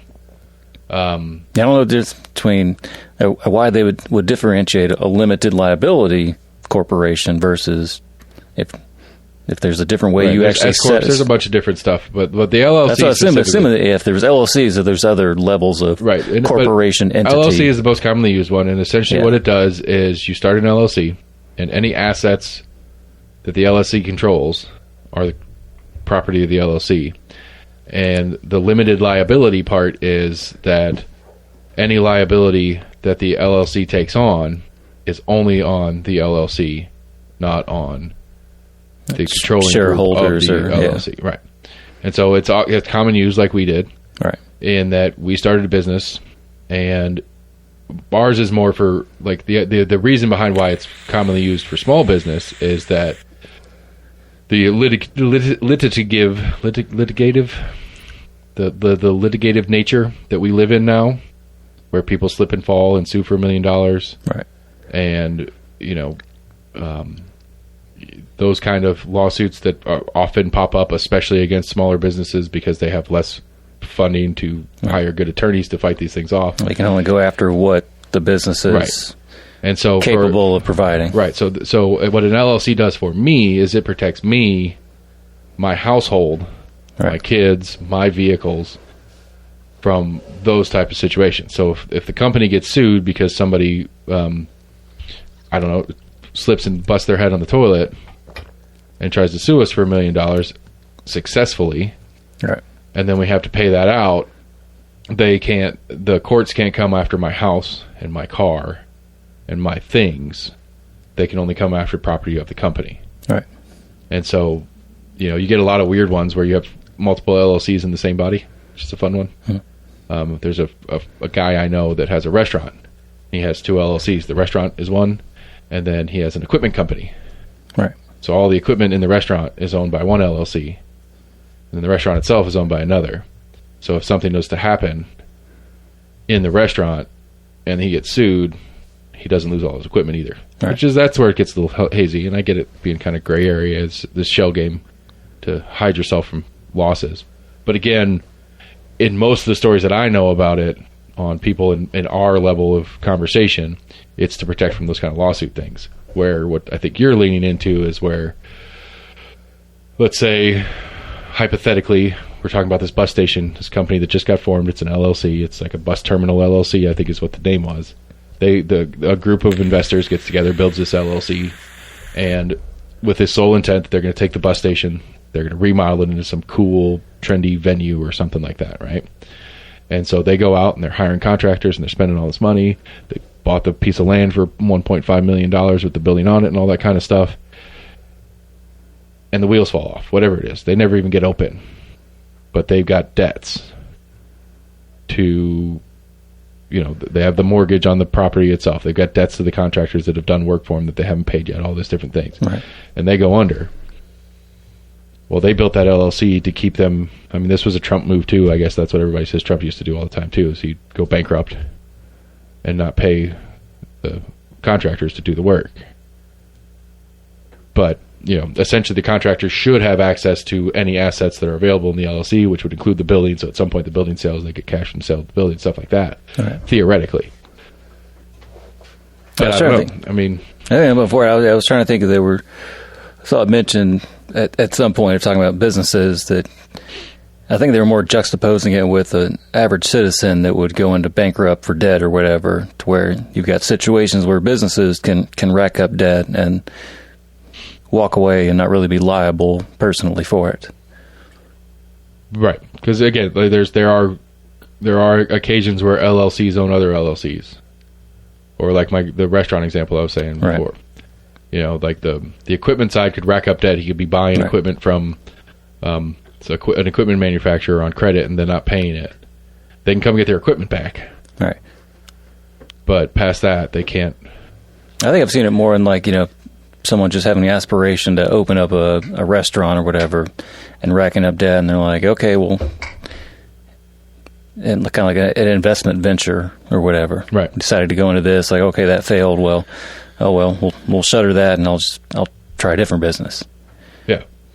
I mean, usually, that the bankruptcies follow you, whether you're an individual or an LLC going. That's when I kind of wonder, the next time you go to the bank to get a bank loan to start a new business. And at least in my experience, wait, you just shutter this other LLC, right? That's on your record, right? And in my experience, maybe it's changed more. Maybe it's changed to what I've experienced more recently, or maybe it's just the level that I live in. Is that banks are not friendly. They don't put a lot of effort in. They don't want. They are quite aware of the risk. They're not going to take a lot of risk. They don't have to. And they're going to get a personal guarantee on top. And so if you have a personal guarantee, like we had a lease on the first North Shore store, and they required a personal guarantee for that lease. They're like, we don't care if you have an LLC and you want to run this business LLC, you don't get to rent this property without a personal guarantee. So if you guys fail and go bankrupt, it's a 5-year lease, you still owe us rent till it's gone. Right. And so it's like, well, that's not much. That LLC's not protecting me much. If the highest cost thing in case of failure would be that. That's where they got you into a separate contract, right? And so if you're smart on either side of it, you shouldn't be getting fucked. It got to the point. We had to go personally bankrupt to get out of that, right? And that was the majority of why we need to go bankrupt. And I need to call him, which is going to be a weird conversation. Hey, you remember that time we went bankrupt on you? Yeah, we're looking for another property. I'd say not start off with that. I don't know. I'm sure the reality. I'm sure that's where I've seen some of the juxtaposition of comparing. I guess in the thought that in the grand scheme of most people that go into medical debt or whatever. And it's essentially like ruin their lives, yet some people that have the money to at least, gather some kind of investors in to start a new venture, but they just kind of start an LLC, and they're like, okay, well, that didn't work. Well, let's try a different one. I'll get some other investors and try this other LLC. But medical debt's not bankruptable. Right. And that is a policy issue. And student debt's not bankruptable. Is medical debt? No, I think you can. I was thinking it was just student debt that you can't get out from under. I don't know. But I'm just saying, bankruptcy is a bankruptcy. And if there are certain things you can't get out of, period. Yeah. But... But I mean, in an LLC, there's only so much blood you can squeeze out of a onion or rock or whatever the phrase is. Rock would be the phrase. Yeah, the rock. To essentially, I mean, in how that's set up, you can only take everything that are the assets of that LLC, right, and nothing more. Right. But you're realistically, you are as a lender, a debtor, dettee, as the person providing whatever it is to an LLC. You should be aware that you're taking a risk. I mean, you're always aware. You should always be aware that you're taking a risk in those situations of anytime you give any credit that it's not cash at the time of service. You should be aware and prepared to not get paid. Right. That's why we shouldn't expect to not get paid. Many instances of the 2008 financial crisis, those same companies that were taking the high risk mortgage loans were also betting against or were basically betting that those same loans were going to fail, which I thought was kind of an odd thing that they could then, and I don't know how that fucking financially works. It's a weird shit. Yeah, but they were able to bet that it would fail and make money on this company that they gave a loan to, knowing that it would fail, but they bet against it, so they didn't lose any money. Right, but they didn't make as much. If the company succeeds, they don't make as much because they hedged it. But bird in the hand, I guess, is the phrase appropriate. But and again, I think there's a lot of weird stuff in monetary policy and what you're allowed to do and how money. Because I mean, it's like oil right now. Like I think it was Halloran. I was listening to Halloran this week, and he was talking about. He's like, you guys know that Weigels didn't pay. Weigel's paid for the gas that you're pumping right now. Weigel's paid for months ago. Right. They didn't pay $140 a barrel or whatever it is now for that gas you're pumping right now. All right. The price of gas is up right now to stockpile for the next order of gas they have to put out.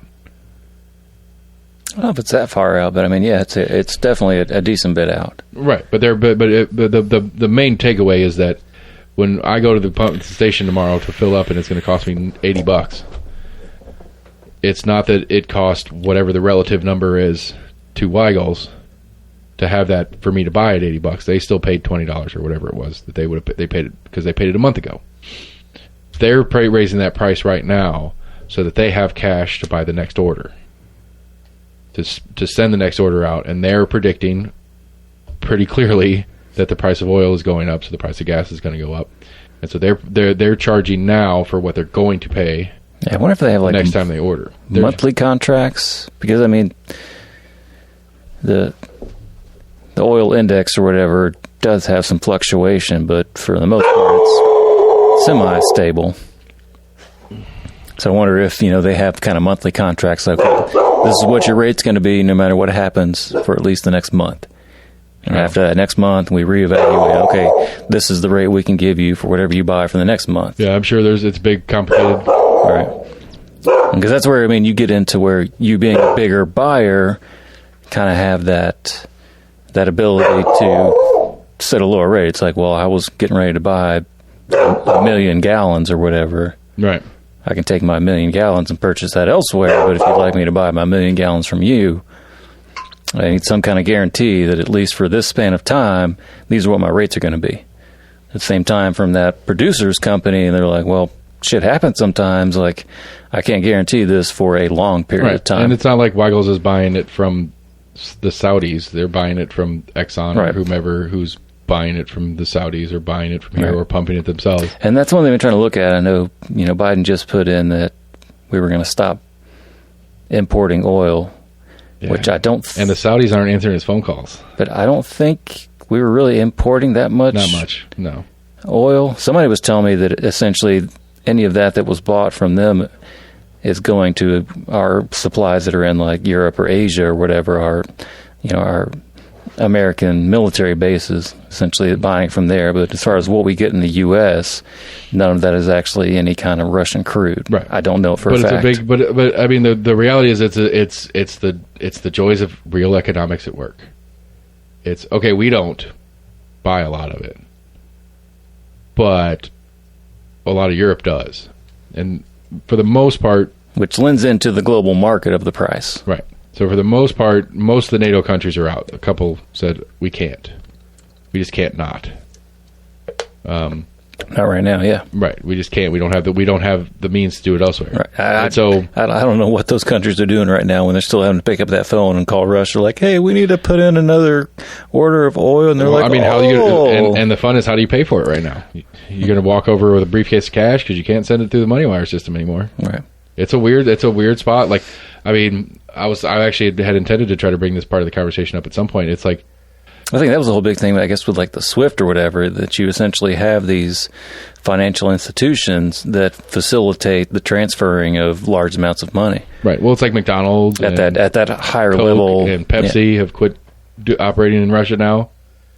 I was reading about and that. It's not because they didn't want to keep operating in Russia; it's that they can't get their money out. They could sell all they want. I'd say it's money back. Part of that, but it's also the optics of it. Oh, sure, but I mean, it's. That's the only thing I was reading about McDonald's, that like they actually owned most of the ones that were there that they were able to shut down. But they were talking about, I think it's called like Yum Brands that owns Pizza Hut and KFC. Pepsi. Yeah, it's Pepsi. Oh, is that Pepsi as well? Yum's got Pepsi, Frito-Lay. Yeah, I think I was reading Pepsi stopped selling sodas, but they're still selling, which I thought was weird, like baby formula and water. Yeah, Yum Brands is huge. They got a lot of stuff. Well, they said as far as like there were still Burger Kings and KFCs open there because it was kind of that weird franchisee. Where it was franchisees, so they didn't quite have a role to be able to say like, well, it's not really our store. I mean, I don't. They're representing our brand, but we as a company don't actually own that store. My unpopular opinion of the night is I think all these sanctions are dumb. All of them. I don't think they're going to do anything like they're not doing, and I don't think they will do what we want them to. I think between that and what we were talking about earlier, as far as if you're Putin right now, how do you not treat every ounce of this like the West is at war with you? You're at open war with the West at large. Physically, you're only at war with Ukraine, but you're at your war with Ukraine with American weapons and Polish weapons. And, I mean, I can agree to an extent, but I mean, what other, I guess, consequences can the world provide to Putin for this action? I don't know, but I mean, the problem is that, I mean, you either hurt them militarily or economically. I agree. I hear what you're saying, but Putin's not suffering from these sanctions. The only way Putin suffers from these sanctions probably not. Is to me, the only way this works is that if the Russian people revolt. Did you hear what Lindsey Graham apparently tweeted about? That he wanted, he tweeted, yeah. We talked essentially, about last week. He essentially called for the assassination. Yeah, essentially they encouraged it, yeah. I mean, and essentially that's what we're doing with the sanctions. We are trying to encourage a revolution. That's the only way this works. He's not going to quit because of it. He's not going to quit because his people are suffering, obviously. It's not a big deal to him, obviously. I mean, yeah. I mean, that's where the sanctions do help. If they're able to get past it hurting the oligarchs that are insulated and have money, where it's actually affecting the everyday Russians, and they're like, hey. Because, I mean, you could make the argument that most of their elections are... There's a reason I didn't vote for this. That Putin's been... Right. I didn't vote for this. I don't want this here. Like prime minister, then president, then back to prime minister. So what are they going to do? Blah, blah, blah. I mean, we're going to have an open civil war in Russia? And then we're going to start funding them and giving them weapons? And that's our peaceful solution to this mess?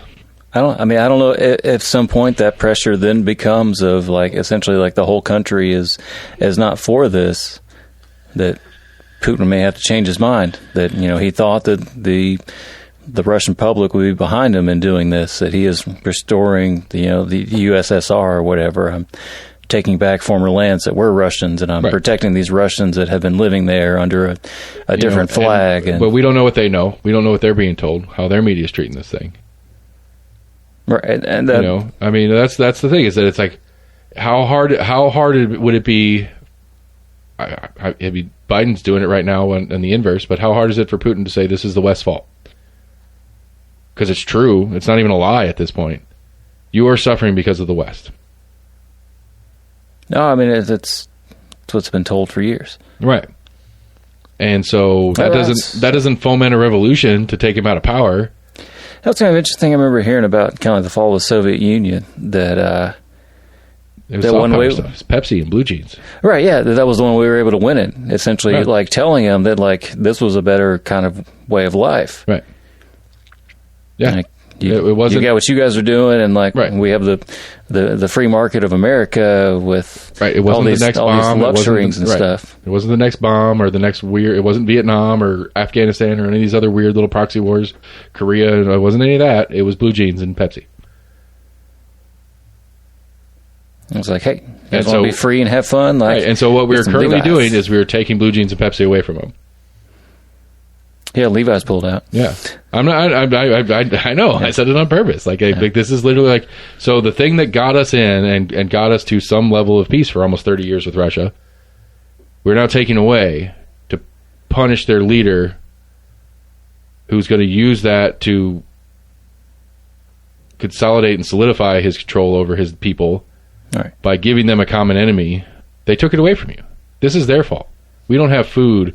You don't have a job anymore because the West refused to buy stuff from us because we went into Ukraine to kick the Nazis out and whatever other bullshit story he wants to spin, but he's going to spin it that way. So we're not going to create a revolutionary Russian people to kick him out of power. We're going to create a unified, stronger Russia that's going to fight us more and longer and harder. That's what we're doing. That's what it looks like we're doing right now. I am not a genius on this kind of thing. I can definitely go both ways. They can either entrench that people that believe that narrative of the story. There's others that may be able to see through it, and I guess maybe see it some from our eyes, Right, so or see it from even like the Ukrainian side. Maybe they've got family members that are letting there or whatever. Let's do a thought experiment on it. Like, well, let's say. I'd say there's a large number of people in Russia that realize that there is an authoritarianism through much of how things are done there. Maybe they're And there's that fear of speaking up. But right. Many have protested against this. Sure. We're seeing like a line of cars that were going from like Russia into Finland. They were expatriating into Finland. Right. I would say let's try to form a thought experiment about how we think the U.S. would react in a similar let's try to build an inverse situation in the U.S. I mean, we can go back to Cuban, I've been trying to Cuban Missile Crisis. Mexico, saying Mexico wants to join the Soviet bloc, whatever the grander so let's say China and the Soviet Union bring North Korea in just for fun. They start their version of NATO, whatever you want to call it.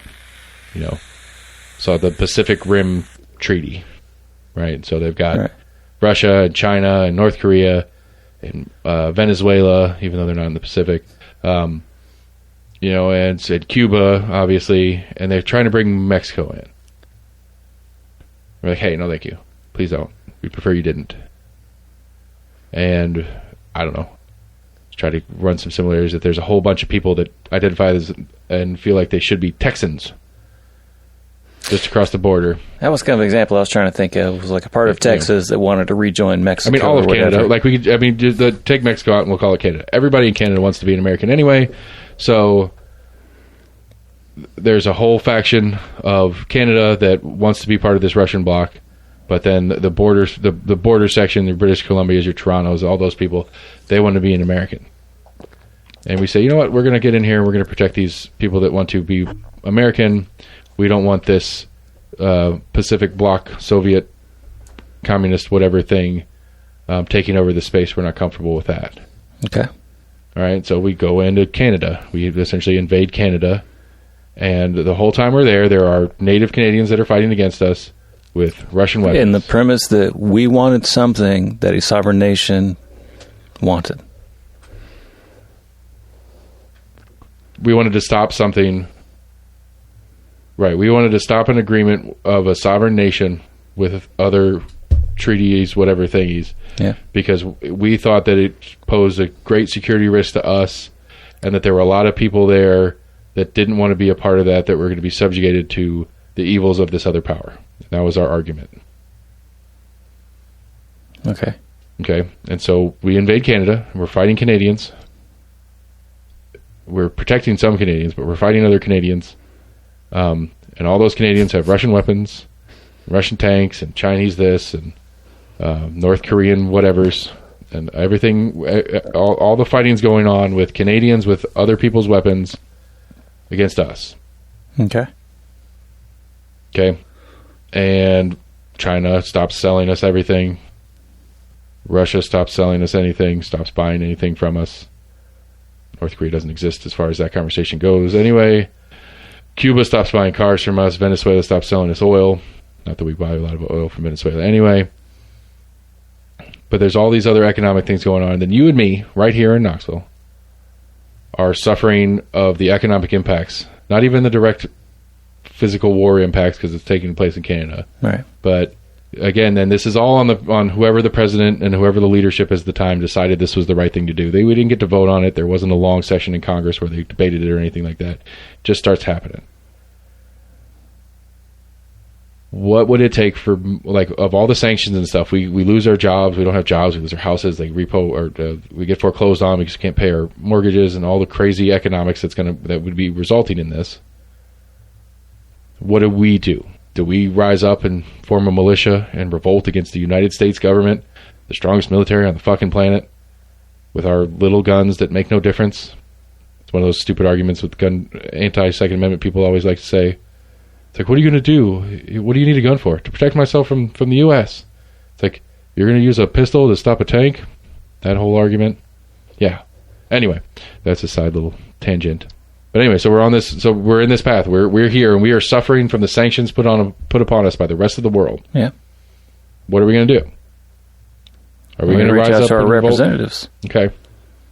They're not listening, like they don't do anyway. And we're suffering and suffering and suffering.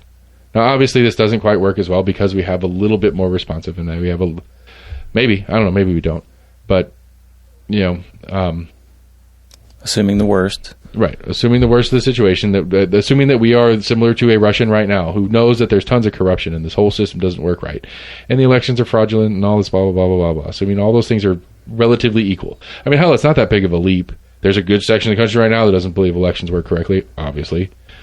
There's a big chunk of people right now that, that think the entire government is fully corrupt and all they care about is big business. They don't care about me and you. I'm one of those people.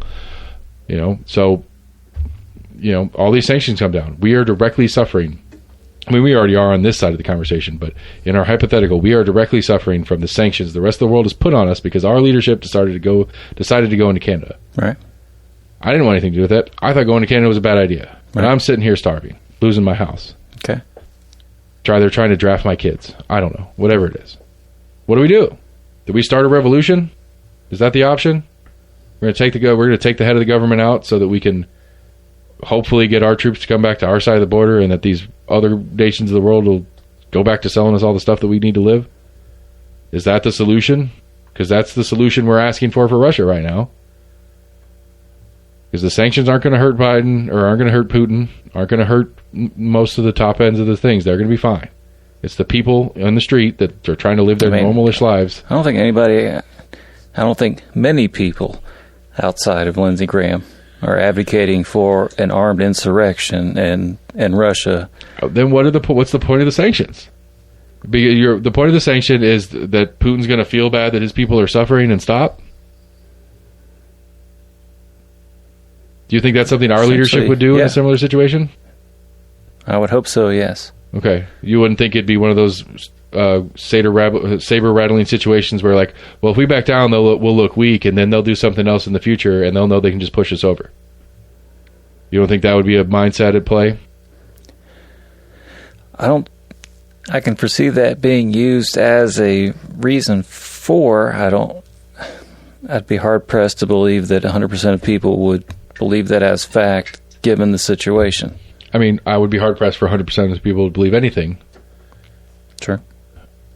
But again, it's not it's the populace suffering. It's not going to be of Joe Biden. I don't think any most looking objectively at it, and that's looking at anything objectively is really hard to do. But to be fair, the Russian people right now aren't getting an objective view of what's going on. Some are. Some are. Most aren't. Most are trying to figure out how to eat tomorrow, probably right now. That's probably their top priority. I don't think it's gotten that bad in Russia. Okay. Most people are concerned that in the near future, I guess lends credence that the sanctions haven't done it as much, but it hadn't gotten to the point where they're looking for their food. I think at one point last week or so, at least for like a day or two, they shut down their stock market because the ruble was falling so far. Right. I mean, yeah, it's one of those that's getting to the point where the money's worth more. It's the money's worth more to burn and heat your home than it is to buy anything with. Possibly. But again, my point, I think my point here is that I can't foresee, in my limited knowledge of anything really geopolitically, realistically, I can't foresee how Putin takes any of this other than aggression from the West. And at least for what we are been told about who Putin is for the entirety of his existence. And how is this aggression from the West? How is this not aggression from the West? We are taking your ability to your economy that's not as big as it should be for the size nation you are. Sorry, we are destroying your economy. No, sorry. Start of the conflict. How was this aggression from the West?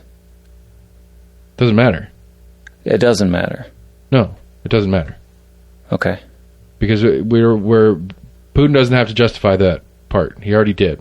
Obviously, he made the decision to do so, and he sold it. He sold the idea, whether it was the denazification or whatever the other fucking bullshit is, that whether it's the Ukraine wanting to be in NATO thing, that may or may not have been a huge portion of the conversation. Whether it's truly that there are ethnic Russians in this region that want to be part of this, so we're going to fold them into the mass.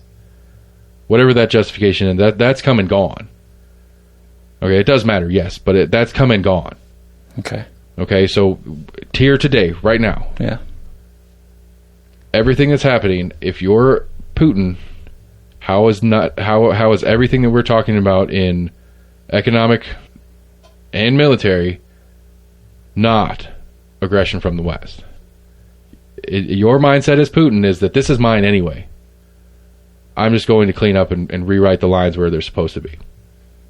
So this isn't an act of aggression. This is a peacekeeping mission as he pushed it out there. Again, I agree that it's probably bullshit. I agree that it's propaganda from him to make an excuse to expand his empire, whatever. I agree 100%. But the mindset is there, and that's the mindset at play. So if that's the mindset at play, how do you not take every single action that's going on in front of you as aggression from the West? I don't see it as aggression. Okay. I mean, essentially saying it's like, okay, we're not going to do business with you anymore. We're not going to allow you to trade your goods. Now let's clarify what we are real fast in your statement. I'm looking at it from the U.S. standpoint. Okay. What sanctions we've done in regards to U.S. interactions with Russia. Right. And we already hate you anyway, but okay. Yeah, there's a contentious relationship, obviously, going back decades. But it's not just you, it's all your friends, too, that are taking your business away from you. In certain aspects, but I was talking specifically about what... Right, I agree. I'm just saying... Because I thought that's what we were talking about, was the U.S. compared to what was going on with... I don't know what you want to bring into... Well, who are we talking about? Who is we? I am pretending to be Putin in this conversation. Okay. And so all the actions that you are taking as America... Right. Right, and I am projecting what my assumption, based on zero logic... Well, not zero logic, but based on kind of bullshittery that I'm making up on the spot. You're right. So you're doing what you're doing. I'm doing what I'm doing. As the U.S. And I'm saying, okay, so I see your guns, and I see your missiles, and I see your vehicles on the battlefield. Some of which were already traded. You're not in them. You could argue that throughout the world, most arms are probably produced by the U.S., China. Russia, or China. Right. I agree. But I'm seeing your weapons on the battlefield. Yeah. I'm seeing your president go on TV and talk about sending $1 billion to my enemy. $1 billion in aid. Whether that's sales or not, doesn't matter. Right. What am I thinking? Like, how am I not thinking that this is an aggressive move from you and your friends. I mean, that's why Putin has already come out and blatantly said that if I see, at least in relation to if any kind of UN planes are seen taking off from countries outside of, or not even like UN planes, but I guess if there's even like Ukrainian planes, if they happen to have, think they're an Air Force base that was getting ready to be taken over, so they moved all their planes into Poland. But if then those same planes were, tracked from taken off from Poland into Ukraine to bomb Russian strongholds or whatever. Right. Assets, military, whatever, yeah. That Putin has basically already said that then Poland will now be considered an enemy of the state or whatever. Right. You will be seen as contributing into it, and if you're allowed for things that attack us to take off from... Right, which means we are now, your version of we, are now at war with Russia. Because Poland is a NATO ally, and we are obligated to defend Poland. If Russia... Yes, in that situation, if Russia were then to declare war or attack Poland, which I would like to think, I don't think Putin would go that far because I think he knows that extent. I agree. That the nation, or the NATO's creed and motto is that, if one nation is attacked, all nations are attacked or whatever. Right. To paraphrase, I don't know exactly what it is, but it's basically that, yeah. Right. But, and so he's being very careful to not, currently. Correct. He's already put that threat out there, and I'm assuming to try to hinder or make anybody else that wants to support Ukraine to second guess their involvement in it. Right. And again, and just that kind of like open threat of like you may be seen as an aggressor. Right. And all of this is not to pretend like it's a good thing that he's doing. All of this is not to pretend that what's happening in Ukraine is okay. I'm not good with it. I'm not happy about it. But there's a larger geopolitical conversation at play than just the people of Ukraine. This is our bacteria that protects the mass to keep the inside alive thing. It sucks. I hate it for Ukraine. But for world geopolitics in general, I don't want the option of a nuclear war. Anything I can do to make sure that's not an option. And at this point, I don't see how Putin stops. Because all he does is feel pressure. All he feels is attacked. And I don't think his response to pressure and attack is to be like, you know what? Okay, I'm sorry. Let me go back home. I don't see that a response out of him. He's got to figure out a way to save face on it. I'm trying to remember her name. She was on, I think, the Colbert show earlier. She was at one of the impeachment trials where she was she's the British woman that was our ambassador to Poland and then was also a part of like the National Security Council to that area, to Eastern Europe or whatever. Fiona Hill.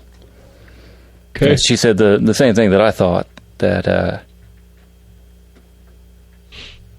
shit, what was it? I don't know. I know. I probably heard it, I just don't remember.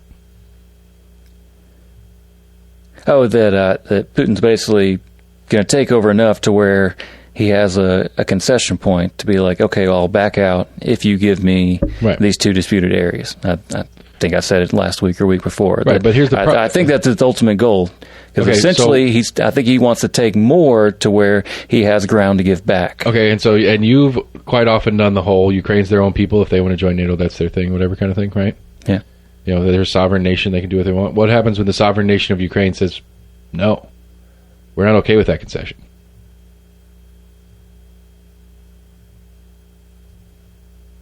Then obviously they have their say in whatever discussion happens between that. I agree, but ultimately that whole truce is going to have to come down to between Russia and the Ukraine. It's not going to be between the UN or NATO unless they're put in there as some kind of third-party intermediary. Which I think I saw that like Israel has tried to get in to try to be a semi, not as involved, because they don't want those Nazis doing anything either. Yeah, sure. But I mean, again, but I mean, what incentives does Ukraine have to say okay to any sort of mediation, any sort of concession, giving large chunks of their country over to Russia after being attacked? Because apparently that conversation has started or something. I mean, depending on the situations, I mean, it's been many cases where countries have had to capitulate because they're just overrun, and it's a lesser of two evils when it comes down to it, I guess. But I mean, you're Zelensky. You've got like the entire Western world behind your back. I agree. So why would you we're give in anything? a fine line of it turning into a literal World War III, where it becomes all other countries against the U.S. I agree. Against Russia and any other country that wants to jump behind Russia. I agree that is likely, because I would like to. That's the best case scenario. Probably other countries that have the similar pacts with Russia, that if Russia's attacked, they join in with Russia as well. I'm sure that's documented if it exists. I would venture that there's at least one country that North has Korea is an easy one, kind of possibly. I don't think China does. I don't think I think China has a lot of philosophical alignment. I wouldn't say anything formally. But I think China's, we back you and you back us, like the whole NATO thing is.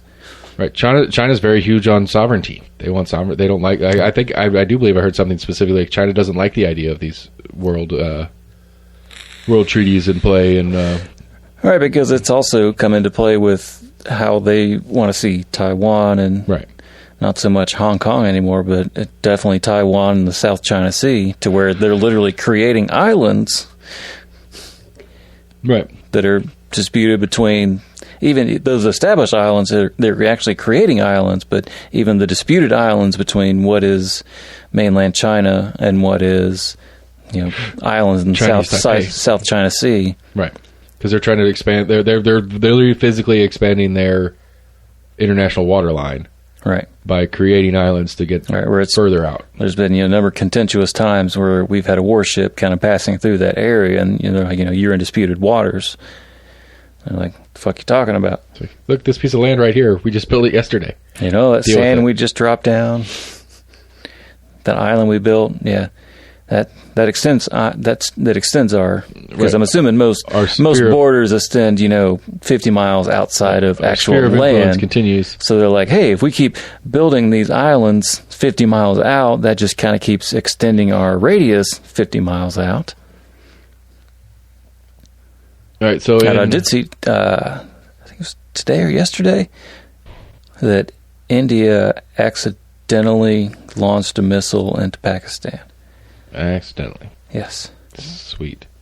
All right. Apparently it wasn't armed, so I think it was true accident. That's one thing that a lot of people that advocate for nuclear nonproliferation, especially when you look at the fact that most of our armaments are 50 years old at this point, at least. Yeah. To where accidents and crosswires and malfunctions happen. And to where an action of that happening could start a global war or a nuclear disaster. Yeah, it's a scary time. All right, so on the oil part of the conversation, I think here's my grand solution. What you think? This is not a libertarian thought. Just get it out in front of you. What? I think Mr. Biden needs to get up and be like, listen, we've been talking to these electric cars, we've been talking electricity, we're talking getting off foreign oil independence and all that kind of stuff. Let's build us like a dozen big-ass nuclear plants or like 25 little ones, I don't know, whatever it is to do it. And let's make electricity so cheap that the incentive to move to electric is a gimme. Let's make it so cheap. Let's put some stuff in place where we'll do some federal funding for local infrastructure on charging stations and stuff like that, and throw a subsidy in. If you buy a new electric vehicle, if you use a state charging station, it's free for the first 5 years or something like that. And make electricity so cheap, and we get out so much of this stress on, or we get to full energy independence essentially, and then we don't have a lot of these problems. We still have them, but they change. So I want to see some nuclear. I mean, there's been that push for years, but I mean, big oil is one thing that has kind of kept that down. And I remember being in high school, and we'd already had cars developed that were doing 100, 200 miles per gallon. Yeah. But there's never any incentive to do that. Yeah. I mean, for 30 plus years now, the average miles per gallon that cars get is like 18 to 20. Yeah. Yep. And there's been the biggest pushback of establishing some kind of standards. It's like, hey, you guys have been doing this shit for a while. Like, right. once you figure out to finally start like increasing it, and they're like, again, okay, well, let's do that as an average of cars produced. I think they need. But I mean, the big issue is with the whole push to electric is, unless we come up with something other than lithium to really like store power in, we're still fucked. There's literally not enough lithium, at least mined, currently. Right, to create enough batteries right. to power enough electric vehicles to replace the gas marketplace. Right. Right. We'll figure it out. That's not important to me. I mean, I definitely believe in the ingenuity. There'll be some company gets super smart and they'll go dig up landfills and filter through and pull old batteries out and start recycling batteries out of the dump. Right. But anyway, that's one. That's also been the kind of like downfall of it, is because oil was so plentiful to an extent. Whatever. I mean, but the infrastructure is the big part. I mean, it was pushed so much that there wasn't that incentive to look at anything else outside of it. But so it's to change the push, and so I think number one on changing the push is to make electricity so stupid cheap. I think that's the biggest thing we could do as a nation for 1,000 different things. Is permit nuclear power plants, a lot of them, and make it so that there's so much electricity that is so efficiently produced with so little waste that you got fully electric homes. Like my house, we're electric and water. I don't have gas in the house, but so that my KUB bill's $20. Something's just I'm only really paying for water. My electricity is just so stupid cheap. Right.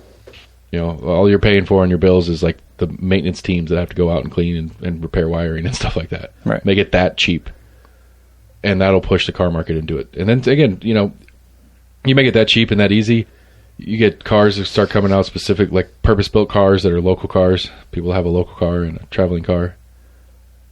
We need to get on that. Anyway, that's what I got. I'm going to call it a day. Any last words? Anything else cool? Anything I missed? Anything special? Exciting? Nothing specific. Spring break bitches. Okay. I was waiting for something. I felt like you pop something out.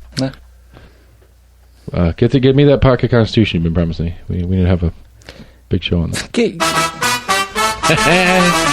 That's how you cheat when you're the boss of the show. Not really the boss of the show.